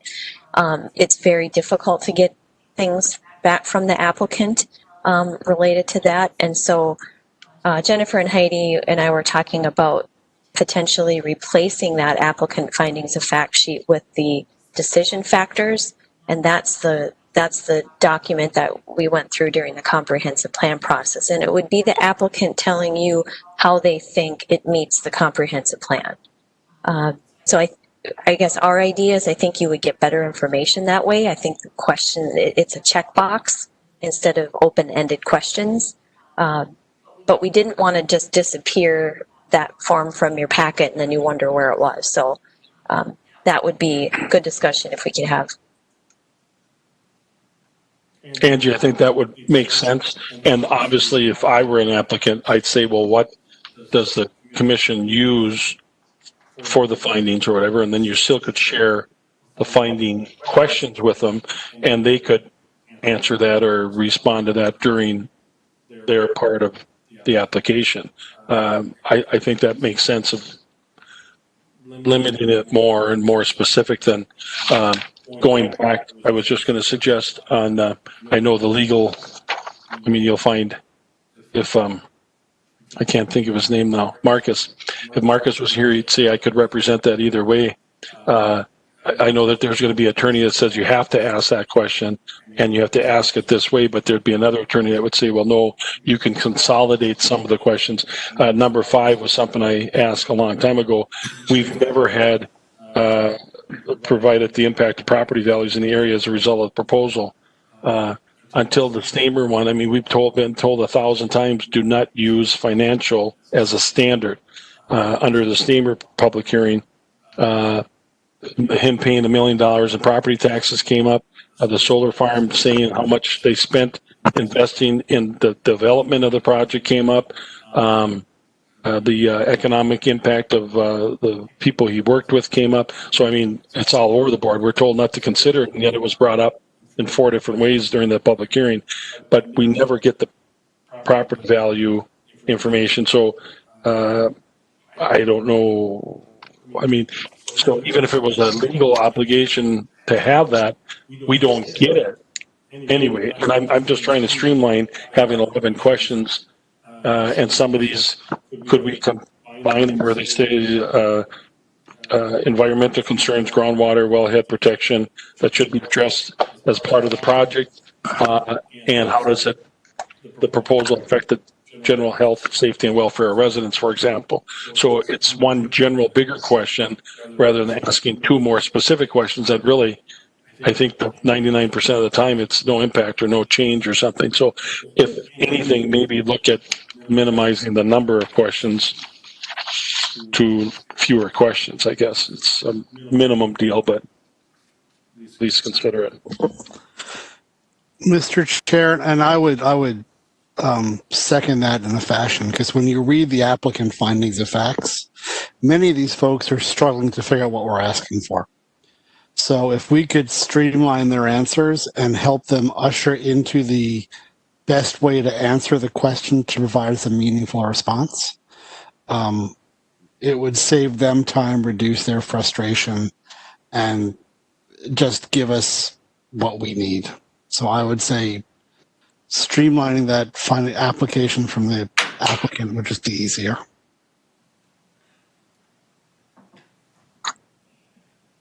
I concur as well. I like, to your question, Angie, decision factors 1 and 4. I like getting people to look at it and think of it in that context, and it's a little bit easier for them to relate to than to go through a series of questions. So.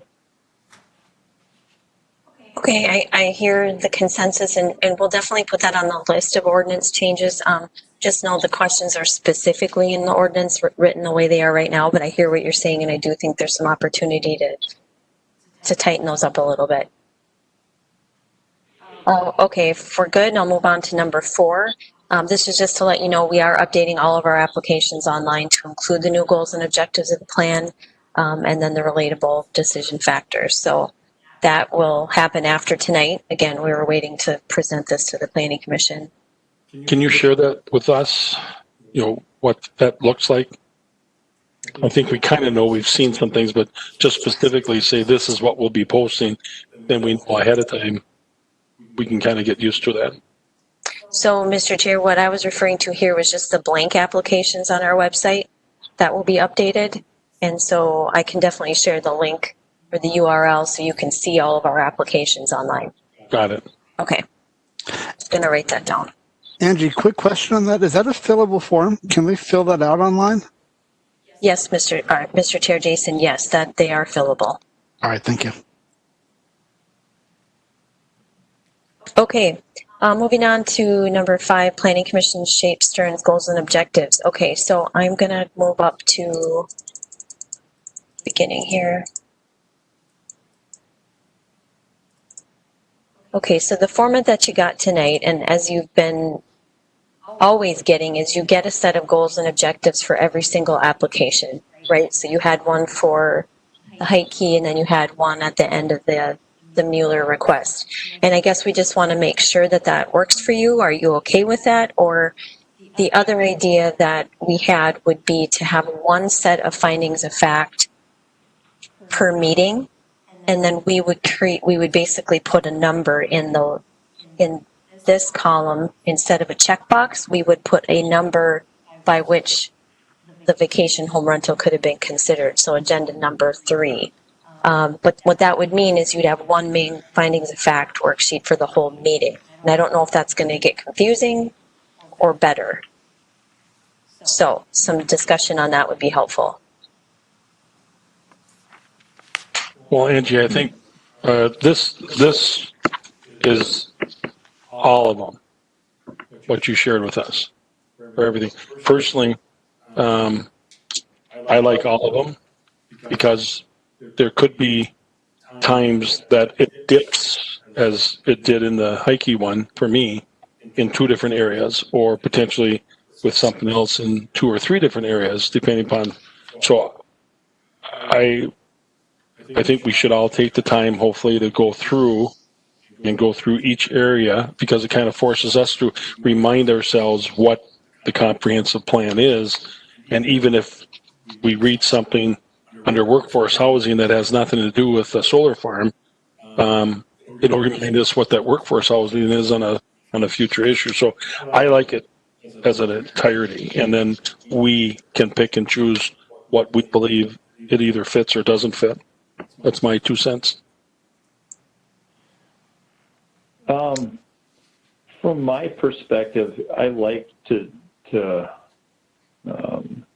Mr. Chair's, to Jeff's point, having the whole thing it's somewhere to be able to reference, just so you don't have to keep a copy all the time, but like electronically, every time in a packet, you've got the entire thing. But even back to what you were stating earlier about having the applicant fill out the areas, those questions 1 and 4, that should drive down to where the applicant feels that these apply. In my thinking, and maybe I'm off, so correct me. It's getting late in the day, but at least that way you can narrow it down like you did in this case. You got the entire thing, but then you've got it down to the agricultural section, which is probably what applies based on what the applicant's thinking, or it makes logical sense. To me, that would be helpful in going through it and trying to assess each case and keeping it straight as you're going through it. That's my 2 cents, what it's worth. So one of the other ways that, and maybe I need to try to explain this differently, I totally agree that you need a new set of findings of fact with every meeting, right? So one of the things that we were suggesting we could do is, instead of having a set of findings of fact for each application, after Heike we had one, and then after Mueller we had one, we would have one standard for tonight's meeting. And then in this checkbox area, we would say number 1, number 3, instead of having 8 pages, 8 comprehensive plan goals and objectives pages for each application. You would have one main one, and then, as you've asked us to do in this checkbox, we would say which ones we think you could consider, right? And so we would say, instead of the checkbox, we would say agenda item number 1 here, or agenda item number 5 here. But that I understood that. I understood that part, Angie. I'm thinking of those nights where you got 7 agenda items, and you get into these things, and all of a sudden you forget. Oh, are we on 4? Or are we on 6? You forget what agenda item you're on, and then trying to sort through that in the midst of the findings of facts. That's where, to me, it's sometimes cleaner just to keep it specific to that particular case. However, maybe it'll work fine and function too. I'm not strongly opinionated. And that it's fine by us. We just wanted to run that by you in case you thought it was a better idea. But we can just keep doing it the way we have been doing it, right? And obviously tweak things as you see necessary. And maybe do that. Go ahead, whoever that was. Angie, Ken Mossman here. I think the way you're planning it would be just right. That it would, like Jason said, well, we have 7 things, but then we have another 30 pages of material in our packet to deal with too. Here we'd have 4 or 5 pages, and you just look through there and see which numbers kind of correspond and pick it out. And I guess for us old timers that use paper, it'll be easier than the people that do it online. Let's use my farm boy mentality again. Should we try it the next time? One agenda item where it's 1 page and it's what you're suggesting, and then the next one, the full page, the way we're doing it, and then we can get a feel for both and see which one we like.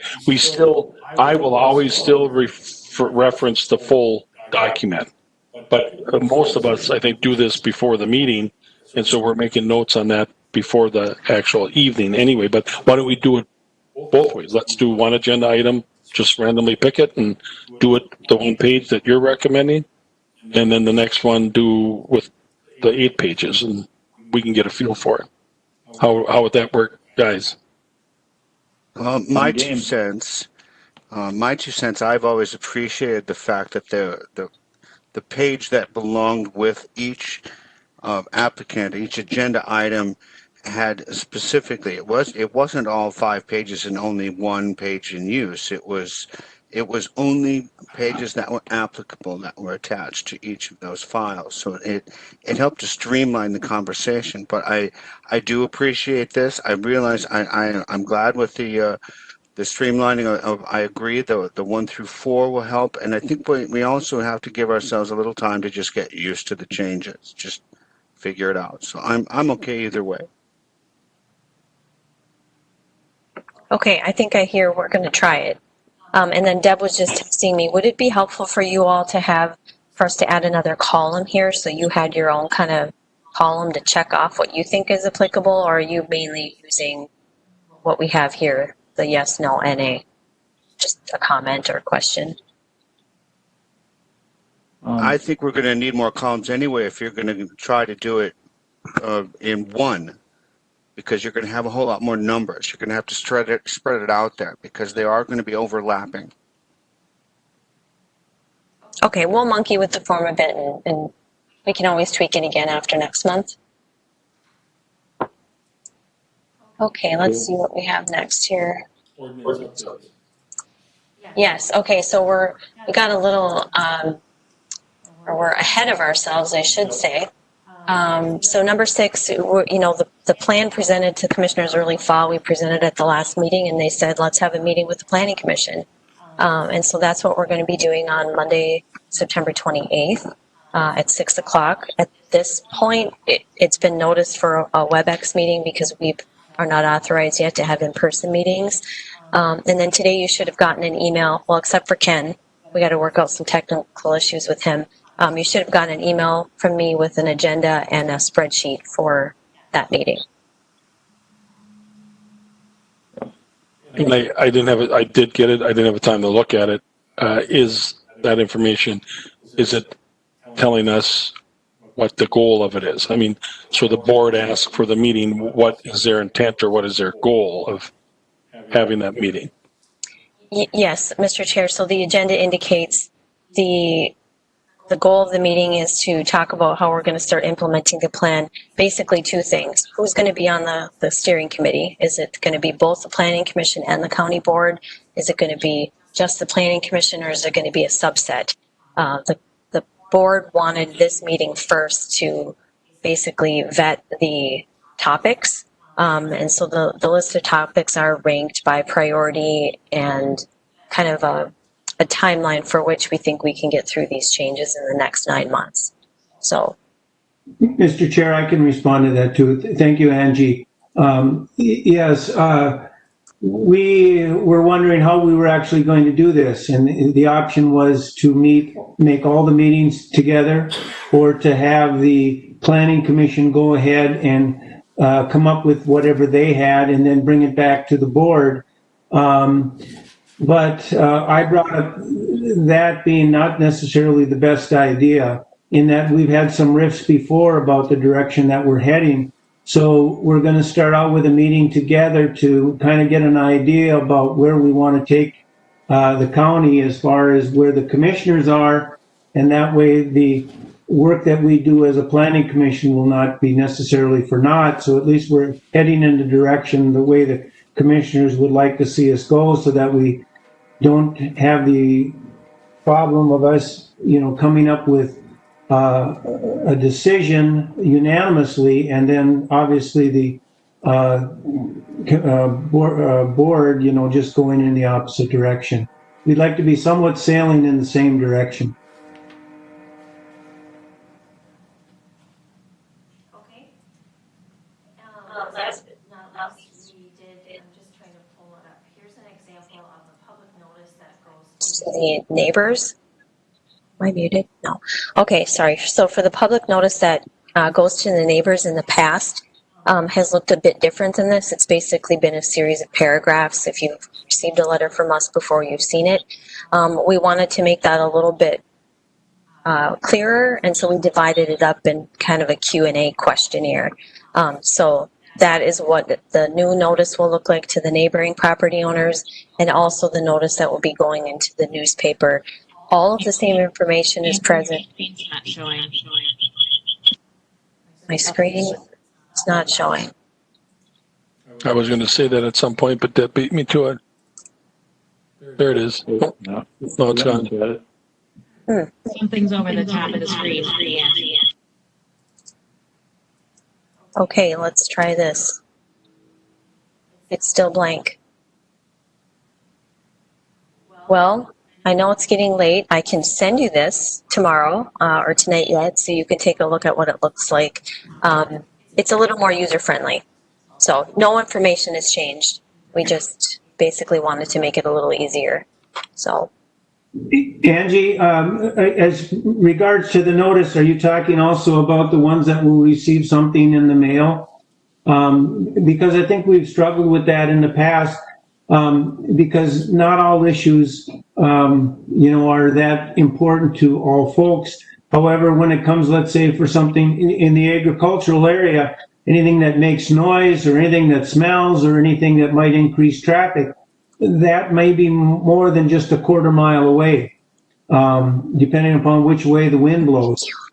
So I'm just wondering, is there a change we might want to make too, as far as who gets informed about the public hearings on issues like that? Mr. Chair, that's certainly something that we could talk about at this session. Is that something you wanted to add to the list? Because currently those notification requirements are laid out in statute and laid out county ordinance. So if the board certainly could make a change to the ordinance that would broaden or make that buffer of noticing larger, I can definitely add that to that list for discussion. And I think, and Angie, I don't know what that would look like, but obviously, like some of the issues that we've had, for example, with the shooting range, that went to a broader base of the community, further out probably than the statute suggests. Maybe a gravel crusher, might be similar to, or even like with the concert venue with Milk and Honey. I don't know, just something to consider. Yeah, one thing that the county is really stressing is to try to get people to sign up for meetings on demand, instead of sending out via mail a letter. We're trying to encourage that as much as possible, but we can definitely talk about if the board wants to broaden that notification requirement. We can definitely talk about that. the only suggestion I would have is, like, for example, if it's shoreline issue, I don't know if we always notify the lake association. If there's an active lake association and we can do that, that I think would make sense. Whatever the mile or whatever that circumference is one thing, but obviously the township gets notified, the immediate neighbors get notified, and then in issues where it might affect the lake association or some other somehow organized organization, that they would or could be notified. That would be the only thought I had. And Mr. Chair, we do that. Here's a list of everyone that gets notified. So we're definitely aware of that. So. Got it. Okay. That's all I have on that, on the shape turns, unless you have anything else you want me to look into. The only thing I want members to take the time to read this, which I'm sure you have, but I'm almost shocked that we did end up as specific as we did, and we've really mainstreamed a lot of the thoughts. And remember when we went through all those sessions of putting the thoughts on the board and everything else? Well, when you read this, at least when I read this, for example, in agricultural, I mean, it is one of our top 5 pillars, and it's very clear: support agriculture, utilize agriculture, strengthen and retain high-valued agricultural land. It's very specific. And use policies, it's very specific to limit the limited agricultural related businesses, encourage sustainable agricultural practices, encourage diversification of crops. So it is a main pillar, and we definitely have, at least 7 items in here that are saying that. And then the lakeshore, limit the impacts to clustering housing away from the shorelines, encourage shoreline protection and restoration methods, such as buffers, discourage the alteration of natural shorelines, encourage implication of innovative stormwater management, expand mitigation requirements for projects that are going to vary from the setbacks. So again, very, very specific, in my opinion, more specific, that will help us address issues that we're dealing with on a regular basis, even recently. I don't know if there's still time to make any changes on anything. And then the wetlands. On the wetlands, it says natural goals. It says ensure reasonable and responsible use of wetlands, minimize the alteration of wetlands. It says it several times. The one last point before I forget is on page. It's under partnerships and local coordination policies. I don't know what page that is. Partnership and local coordination. Number 5, it says campaign for competitively priced high-speed broadband. I don't know if we should say campaign. Maybe we should say work towards or develop or something. Campaign, especially at this point, everybody's a little sensitive to campaigning. Just whatever. Somebody wanted to say something. Mr. Chair, just a quick note for staff. Under the business goals, under changing economic policies, I'm not sure if anyone caught, number 4 and 5 are the same. So it's just redundant on under the changing economic policies 4 and 5. So just a note. Thank you. We did not catch that, but I think we can eliminate a duplicate. And then if you're changing that under we're changing that under changing economic policies, the first line, number 1, it says support educational, and there's a space between N and A. I didn't know we were doing spell checking, but as long as we are, Jason. Yeah, I noticed that. I figured I'd bring it up, but you know what? If we see this 3 years from now or 4 years from now, then we should be upset with ourselves. We're going to reference this as a Jason Crone correction, that one. Yeah. Oh, please don't. Okay. I think we're done with that. If you got anything to share with staff, go ahead and do it. The minutes, next motion would be the minutes. The only suggestion I have is when you say planning commission members present and then present via conference call, maybe you should say that as staff as well, because not all staff is here when they present. Just again for clarification, just say which staff is here and which staff is coming in remotely, maybe just a thought. So is there a motion to approve the minutes of August 20th, 2020? This is Rich Blankish. I'll make a motion that we approve the minutes from August 20, 2020. Okay. Motion's been made. Is there a second? Jason Wienerman, I'll second that. Any discussion? If not, all those in favor of approving the minutes, say aye when I call your name. Jason Wienerman. Aye. Sean Blackburn. Aye. Jason Crone. Aye. Ken Mossman. Aye. Mike Burrell. Aye. Rich Blankish. Aye. Chair votes aye. Minutes are approved. Other discussions? I did get a chance to read this today. You sent out Angie the St. Wendell Perskella investments. They're withdrawing. Just an observation from the road ditch, I guess. I was against this. We never, just like we aren't supposed to take financial considerations, we never approve something on a hypothetical saying, okay, now we're going to let you do this. Now go and market it. And then if that doesn't work out, then come back and we'll change it. I've been on planning commissions on the city level and county level now for over 20 years. That's part of planning. You have a plan, and then you develop what you want to do based on that plan. You don't say, well, let's just approve something big picture, and then let's throw it on the wall and see what sticks. So it'll be interesting how that's unfolds. Well, in St. Wendell, anything will happen, but what a waste of staff time and our time, and the board's playing it, and then having this go the way it did anyway. We're under other discussion right now. As I said earlier, if you have not had a chance to view the Stamer County Board public hearing, I'd strongly encourage you to do that. It was an eye-opener for me, and I think we need to understand that as we continue to go through these applications that we know are coming. The Board and Water, I know a couple members wanted to talk about the DNR input, and I think we kind of talked about that, so I don't think, unless those members want to say something now, but we did talk about that, and that will be included, which I think most of us think is a good thing. And then maybe at the next, or maybe do you have updates on the Nelson Big Fish Lake or the Drown Long Lake? Now, he's not on the Board of Adjustment, the Drown one for next week. He is not.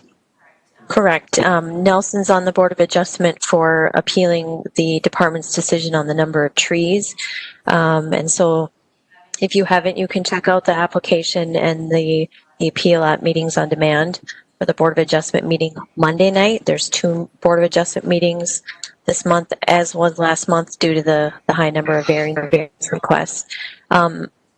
Drown, thank you, on Long Lake, that one, we're still negotiating trees. We had a number of trees. We're going back and forth on that one. If Mr. Drown doesn't concur with our last assessment, then his option would be to also appeal to the Board of Adjustment. Other items, FAF is going, I believe, in front of the county board on Tuesday during a closed session to consider a compliance agreement that has been presented by FAF's attorney. So Chad May is going to head up that discussion. So typically after a closed session, then they reopen and then make a decision. But I will definitely tell you what happens on Tuesday. And if there is an agreement, if you don't mind, obviously after it's approved or denied, it's public information. If you wouldn't mind sharing it with us, I think we'd find that to be useful. Sure can. So I don't know what members think about on that Nelson one and Big Fish Lake. I mean, we did have some interaction. On issues like that, I'm going to try to share information or impressions, I guess, individually. On the Stamer one, I did submit comments as the chair because it was unanimous, and I stated the reasons why, the issues that everybody stated why or what their concerns were. But in something like Nelson, I'll try to get comments in just as myself, not representing the commission. But I think, Joe, you were going to let the Lake Association know because they wanted to know that, so I assume you did or someone will. They actually contacted me, so yeah, I did discuss with them that it is going to the Board of Adjustment. And Mr. Chair, Commissioner Persky, I did email the Lake Association members well, not all the memberships of the board, the executive board today, when the Meetings on Demand was posted. So yes, we've taken care of that. Perfect. Thanks, Angie. Any other discussion from anybody? If not, I think I can adjourn the meeting without a roll call. So I'll adjourn this meeting. Thanks, guys. Have a good night. Thanks, everyone. Good night. Bye.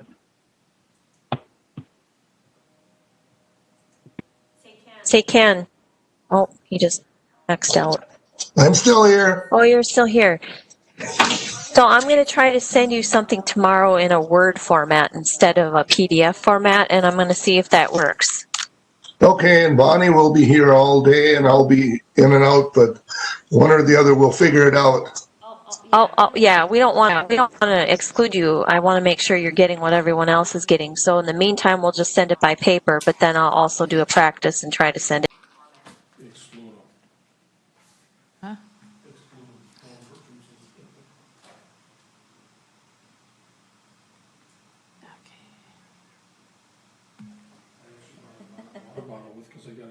Well, Deb will help me. We'll get you there. Good night, Ken. See ya. The computer Jeff was using, or what else was he on? I think we should have a roll call on whether or not we should Exclude exclude what? Okay. Oh. We could have excluded them. He doesn't have an Adobe program on his computer, so he says he does, but You're connected, that's got it? Nope, Hey, good. Can't you download Adobe Reader or something like that for free? you know what I should do You is can get it have on your phone. Bonnie bring their computer Monday night at Board of Adjustment and have Deb do that for them. Yeah. So what's next month looking Oh, there's quite a There's gonna be a few. bunch. Like 5? I think, 7. did we have, yeah, she had the deadline. I wanna say there's 7. And is Cozy Corners? Yes. That's gonna be, That one's gonna there's a challenge they wanna add on and the neighbors are all up in arms. So that's probably the biggest one, I think. Did we have 2? I think it'll just be the first. Okay. Or it's just the one I'm trying to see what that was else is supposed on to there. be tonight. Yeah, there were 2 headsets. A few rezonings, at least 2. So yeah, you got the solar continued, Cozy Corners. There's a rezoning, oh, see now my screen just blanked out again. There's a rezoning in Paynesville on Highway 55 next to Ted's RV. It's a vacant property right now. I think there's one up in Brockway and one in St. Wendell.